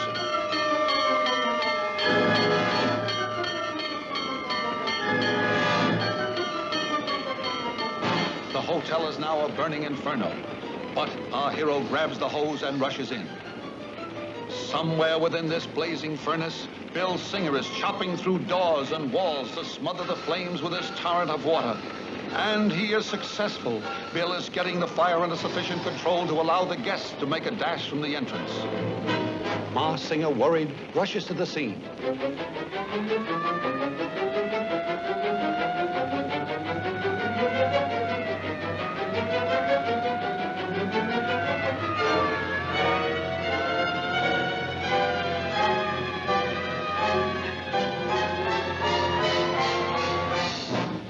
Bill Singer, of course, is the last to leave the building, convinced that all are safe. But he is mistaken, for trapped on the top floor is his sweetheart, Coo. Stunned for a moment, Bill hurriedly talks things over with the chief, what to do. But there is no time to waste, for up there is the woman he loves. The decision is made. Up, up, up goes the tall ladder. Coo looks hopefully through her window, fully confident that her man will not fail her. As the ladder reaches the edge of the roof, Bill starts his perilous climb. The crowd below watches breathlessly. Step by step, Bill climbs up, up, up, and up to the woman he loves.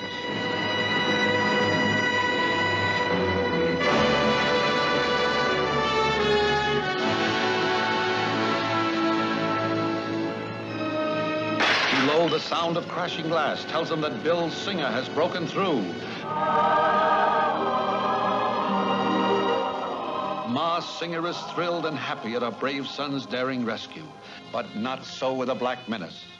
He glares with hatred at his nemesis with a checked tie.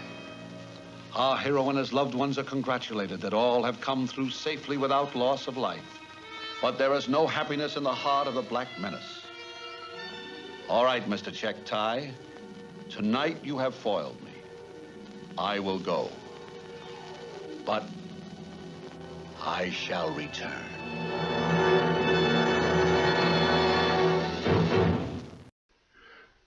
Well, it seems that the town of Chirpendale has found a new hero, and the Black Menace has found a new enemy in Bill. What Bill really needs to complete the whole hero persona is a flashy and catchy catchphrase like, "Looks like your chances just flew the coop," and "You'll be eating worms in hell." And talking about catchphrases, the director of tonight's film, Dean Reisner, who was Mr. Vampire for a time after marrying Mela Nurmi and being a child star for a while during the 1920s, became a screenwriter and worked on some of Clint Eastwood's films. But what dirty hairy catchphrase did Reisner create? Was it A, "Go ahead, make my day"? B. Smith and Wesson and me? C. A man's gotta know his limitations. Or D. You gotta ask yourself one question. Do I feel lucky? Well, D-ya, punk. We'll be back with the answer here on the House of Grym in a moment.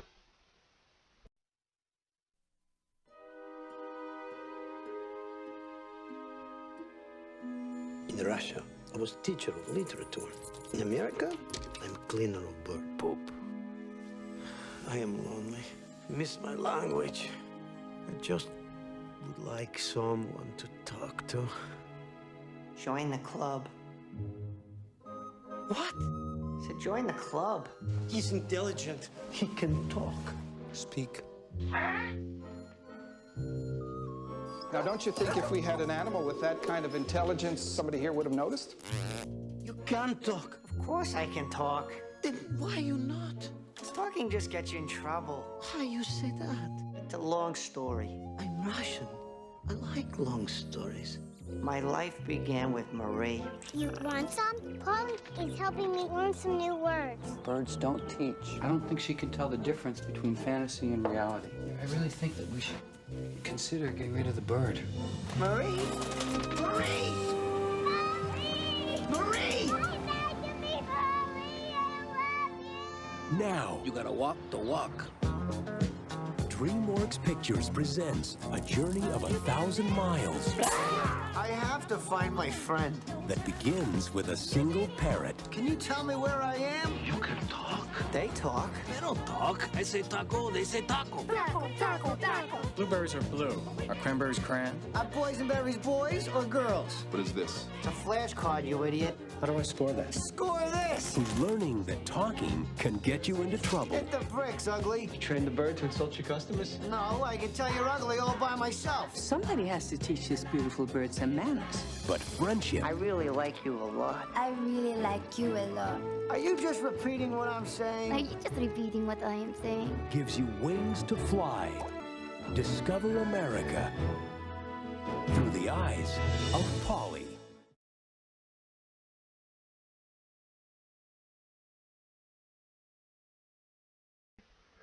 Welcome back. Before the break, I asked the question, what Dirty Harry catchphrase did Dean Reisner create? It was D. You gotta ask yourself one question. Do I feel lucky? Well, D, you punk? You were close if you picked C. A man's gotta know his limitations. But that was a Magnum Force catchphrase written by Reisner and not a Dirty Harry catchphrase. Now back to Bill and Coo, where they are about to enjoy the fruits of Bill's labor. Let's watch.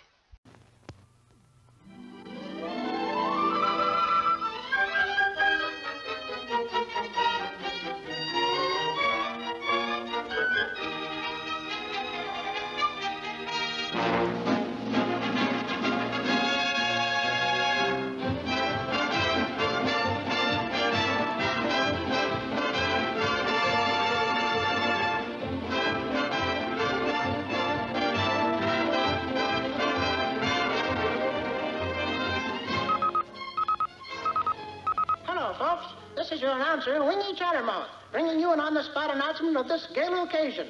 Here in the park, Bill has just helped his fiancée, Coo, into the balloon. And listen to that crowd cheer.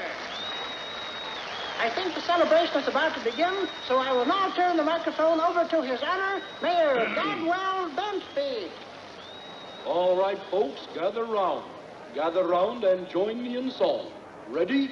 1, 2. Off to the circus, no work, your work as we toss our cares away. What if this crowd, if the skies never clouded on any circus day? If all our sorrow can be glad in the day. Laugh at the clouds on parade, and we'll eat cotton candy and everything plenty on circus day. Let us hurry, we're on our way. It's all so gay, let's shout hooray! Hurry! Be careful!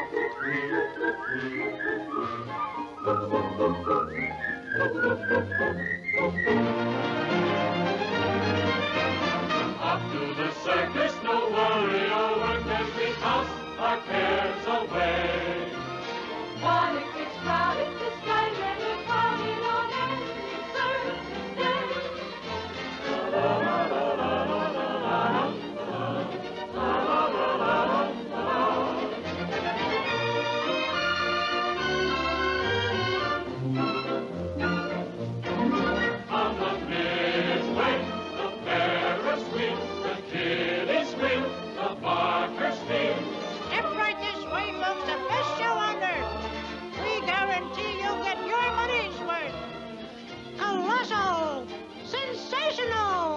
man-eating tigers and freaks.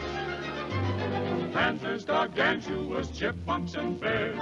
Birds that blow bugles and monkeys in pairs. Fill up on yummies. Get A's in your tummy.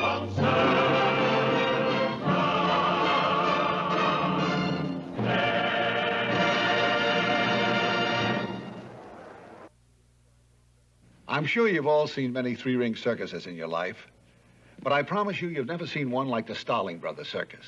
So before we get our candy and popcorn and join Bill and Coo and their friends under the big top, I'd like to tell you something about the performance you're going to see. Now, it's not unusual in a regular circus to see an acrobat do a somersault or a bareback rider on a horse.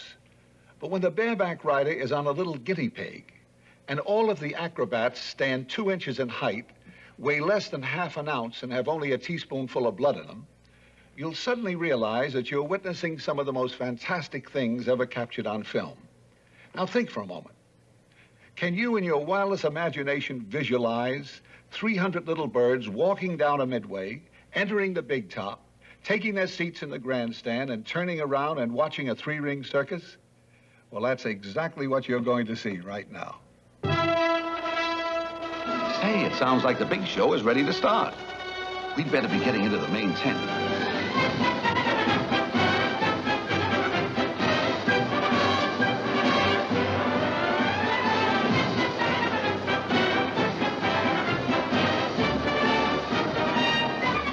Step forward to the main tent, folks. Step back, boys, step back. Give on, boy, when you get off the platform.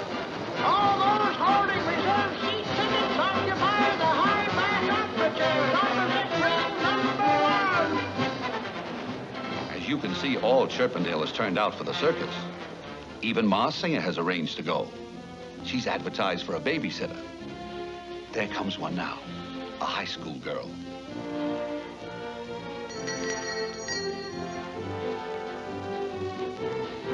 Well, come on, start sitting.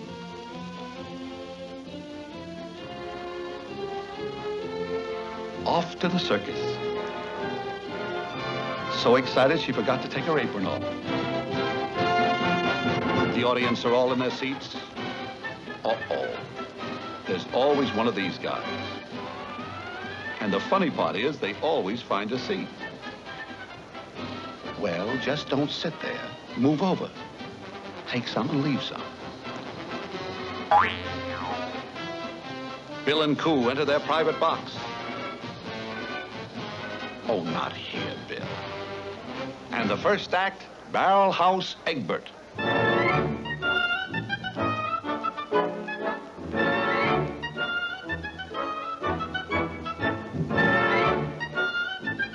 Hurry up, Ma. The show has already started. Put your money up there. All right, Bud, we're watching you. Put it in the till.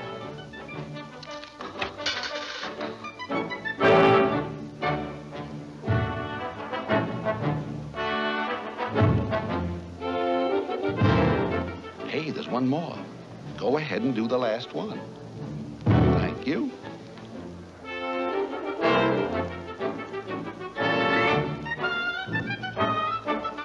This is what they call rolling your own.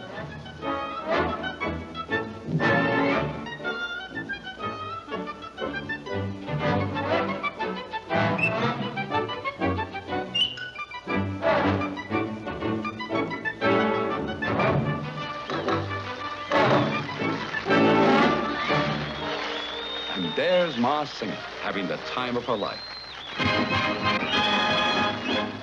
And now the three-ring circus has started. In the middle ring is the weightlifter. In the number 2 ring, the bareback rider. Fine place to take a bath. Oh, well, the manager told him to clean up his act. And in the 3rd ring, a few stunts on the horizontal bar.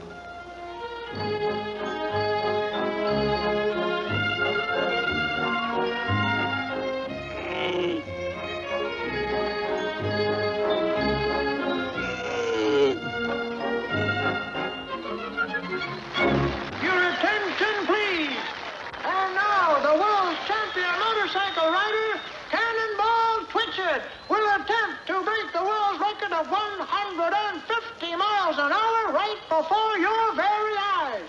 Here he is. Cannonball, switch it. All right, Cannonball, let's go. There he goes. 5, 10, 15, 20, 25, 30, 35, 40, 50, 55, 60, 65, 70, 75, 80, 85, 90, 95, 100, 15, 110, 115. But the audience is going wild. 135, 140, 145, 150. He did it. Thank you, Cannonball, switch it. Thank you, Cannonball, switch it. Oh, something's gone wrong. Cannonball can't stop that motorcycle. Hold on, Cannonball. Hold on. We'll have to get on with the show.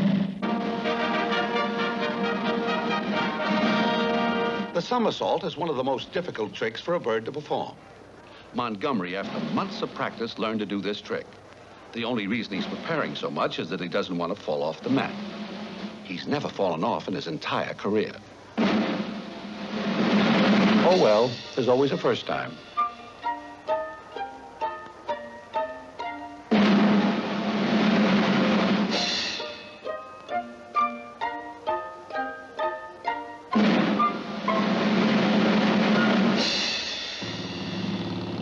He's even got the cat doing it. Next act, Drop Along and Featherbee, acrobats. This is Drop Along, showing how to do a flip from the horizontal bar. He's doing this as a warm-up for his partner. And this is Featherbee, star of the team.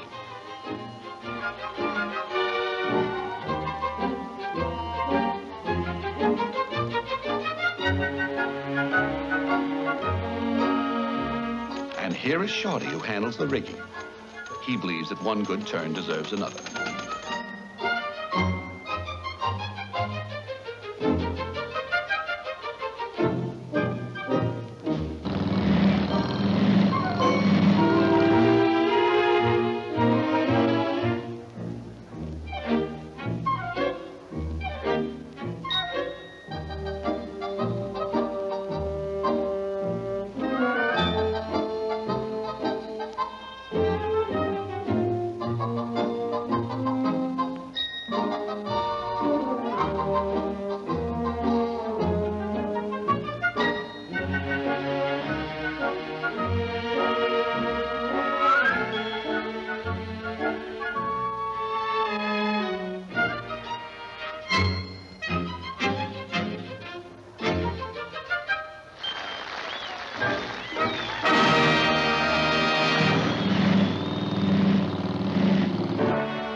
Prima donna, Tilly Titwillow, on the Roman rings.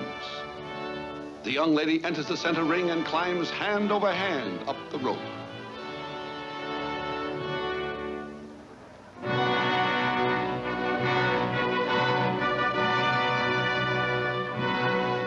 This guy has the softest job in the circus. He got it by pulling a few strings.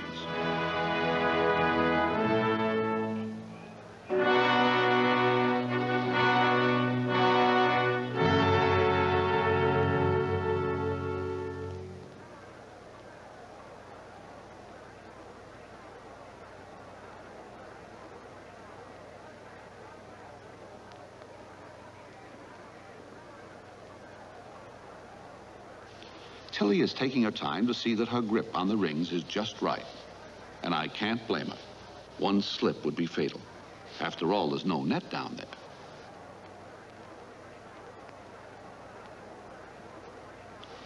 Uh-oh, she's still having trouble with that right ring. Here we go.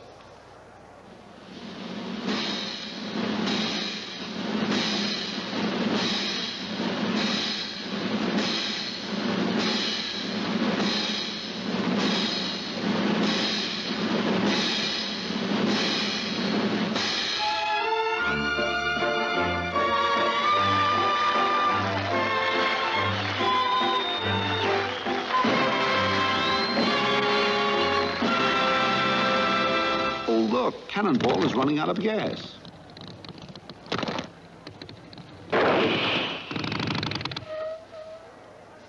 I'll bet Cannonball is plenty dizzy after that ride. He sure is. He's even got me doing it. And now the sensational Iron Jaw!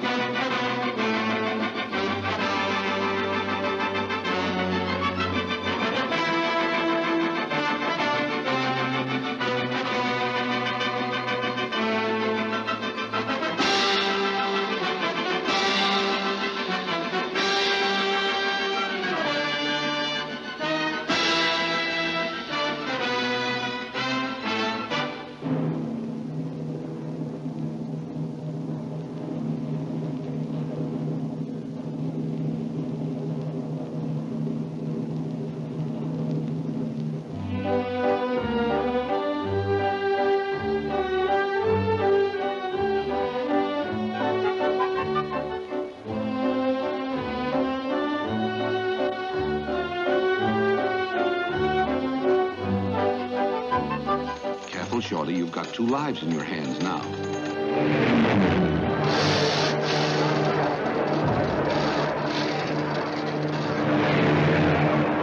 Attention, everyone! Attention!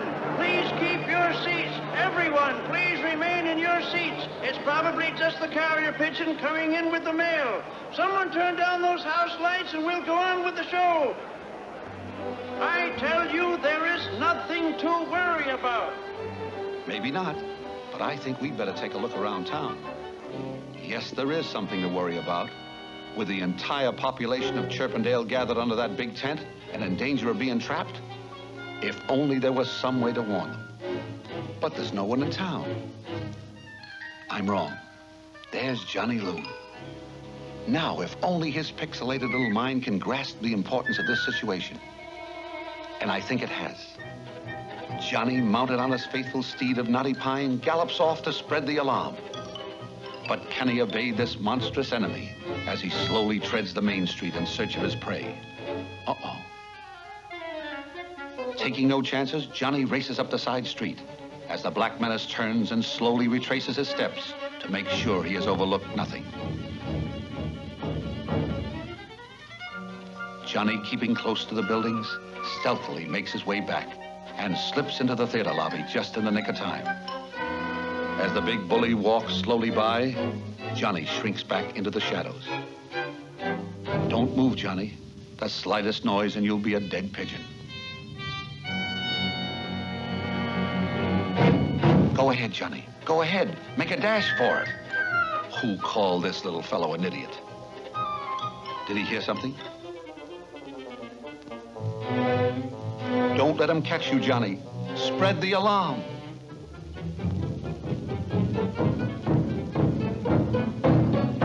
But back under the canvas top, true to the tradition of show folks everywhere, the performers carry on as if nothing had happened. Here we see Bertha Backslider climbing up to do her death-defying thriller.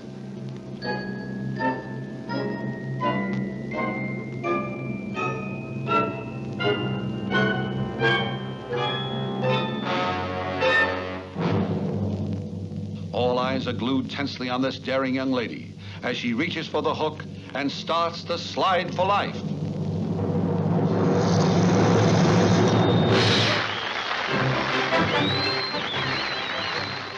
She takes her well-deserved bow in front of the royal box. But where is Johnny Loon?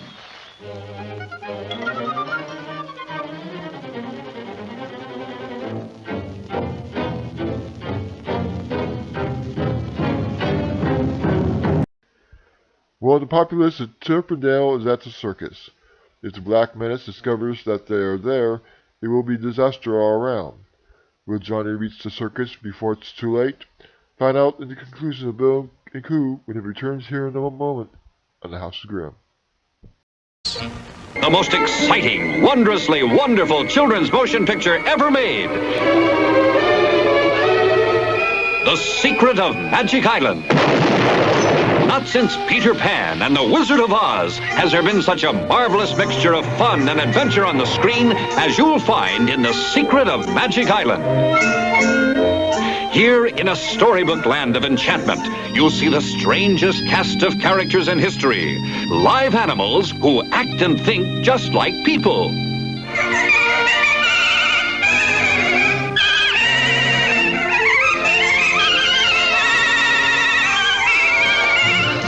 Now, who ever heard of a duck flying in a balloon? It happens on Magic Island, of course, and lots more. Including a villainous space-age monkey. What happens when he tries to capture these animal adventurers makes for an exciting surprise ending. Boys and girls, moms and dads, plan now for this once-in-a-lifetime miracle of movie entertainment. A Saturday and Sunday matinee treat you'll always remember. The Secret of Magic Island in wonderful color.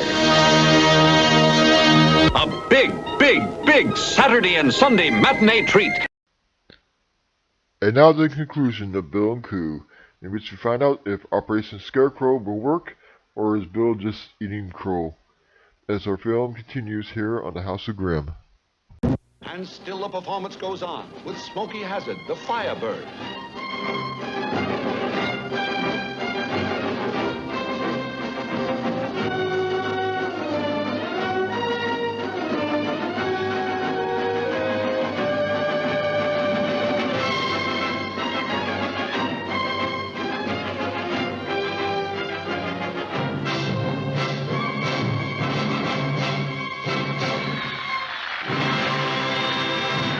Hurry, Johnny, hurry. The crow is coming. The crow is coming. The crow is coming. The crow is coming. The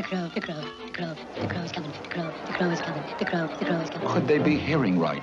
What was Johnny shouting? The crow is coming. The crow is coming. The crow is coming. The crow is coming. The crow is coming. I gotta get out of here. The crow is coming. The crow is coming. The crow is coming.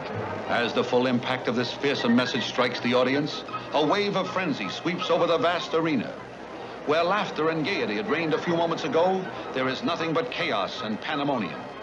The hysterical mob surges toward the exit, but escape is hopeless as the Black Menace blocks their way. Terror-stricken, they pour back into the canvas enclosure.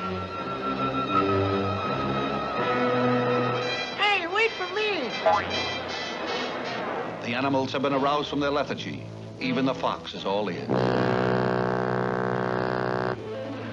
While the dark felon takes time to enjoy his sinister victory, Bill's mind is working fast. He realizes that their only hope of averting disaster is to put Operation Scarecrow into action. But dare he try it alone? Faced with the most important decision of his entire life, Bill weighs the chances of his plan succeeding as confusion and hopelessness grip the villages. Bill's mind is made up. He kisses his sweetheart goodbye and goes into action. Impossible to leave by the main entrance, he slips out through a small opening in the side. Cautiously, he makes his way, using the cages as a screen. Watching his chance, he swiftly tiptoes by the Black Menace. Past his first danger, he knows he must work fast, while the arch-enemy of Chirpendale, still unaware of Bill's escape, puts fear into the hearts of his hapless captives. This boy is really scared. Coo tries bravely to keep up her courage as the imminence of danger lends wings to Bill's feet.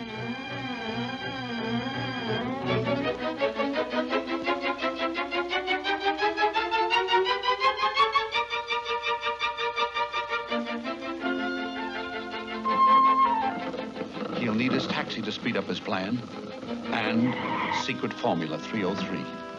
Time is the most important element, and he must make the most of it.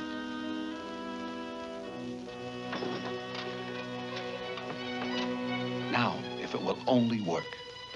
As the master plan begins to unfold, the Black Menace still parades his arrogance with a triumphant stride. Keep down there, bud. But how can he attract the crow's attention? Bill's mind is working furiously. An idea strikes him. Back under the tent, Coo vainly tries to comfort the unhappy creatures, as Bill, taking his life in his hands, decides to shoot off this ancient cannon to attract the Black Menace. Will it blow up in his face?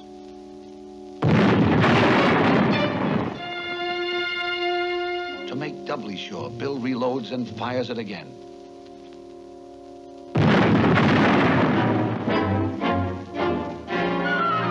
He's gone. He's gone. Let's get out. Inspired by the brave leadership of Bill Singer, the townspeople cast their fears aside and join in the chase. With the first step of his strategy accomplished, Bill starts back for his taxi as the Black Menace comes toward town. He's on his way toward Operation Scarecrow. What's he stopping for? Oh, he wants to be sure the crow sees him. Look out, Bill. Look out, he's coming.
With the speed of light, Bill opens the bag of bait and climbs out through the rear.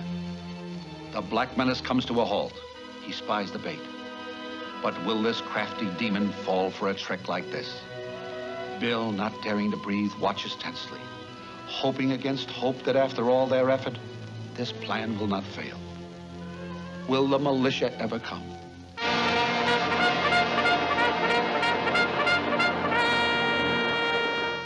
The Black Menace enters the doorway. Come on, Bill, come on, spring the trap. He's done it. He's done it. Yes, after months of preparation, Operation Scarecrow finally paid off. With cries of delight, Bill's friends and neighbors rush in to congratulate him. Once again, he is the man of the hour. But the malignant eyes of the Black Menace blaze with hatred at his captor. The villagers swarm up over the rustic Bastille, proud of their glorious victory, proving once again that no matter how small people are, they don't have to be bullied by anyone if they'll just stick together. Well, the circus is packing up and getting ready to move on, and the gaudy caravan is taking its cheer to other places.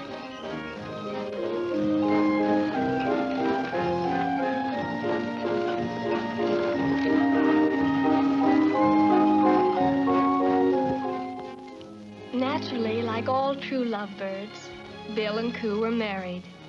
Coo in all her bridal splendor, Bill with his white tie. His Honor Mayor Bentbeek performed the ceremony.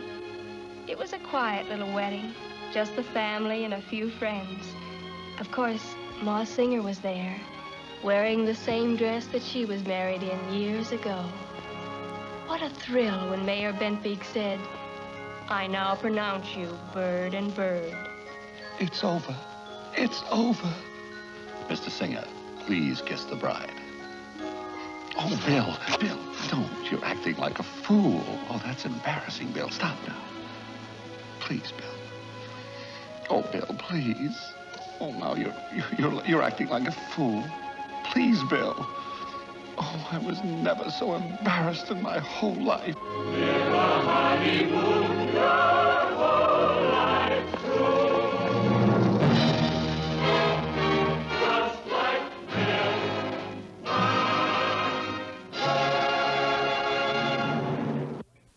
Ingrid Bergman made the presentation when Ken Murray was honored with his Special Academy Award for Bill and Coo.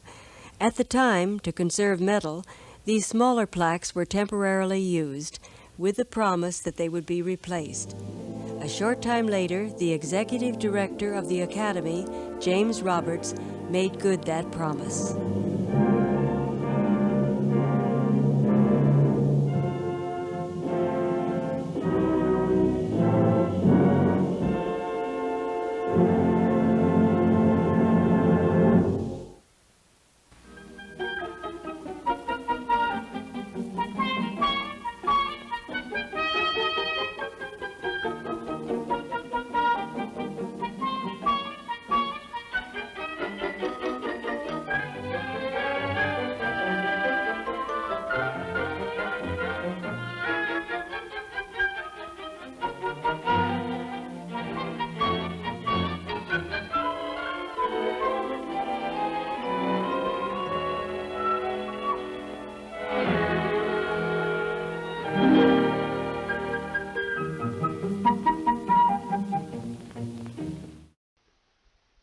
The town of Chirpendale is saved from the terror of the Black Menace. Bill and Coo are now happily married, and the town can finally breathe a sigh of relief now that the town is safe. Happy endings all around. Well, we come to the end of another show. If you have any questions or comments for me, reach out and send me an email at thehouseofgrym@gmail.com. I'd like to thank you all for watching, so until next time, happy viewings.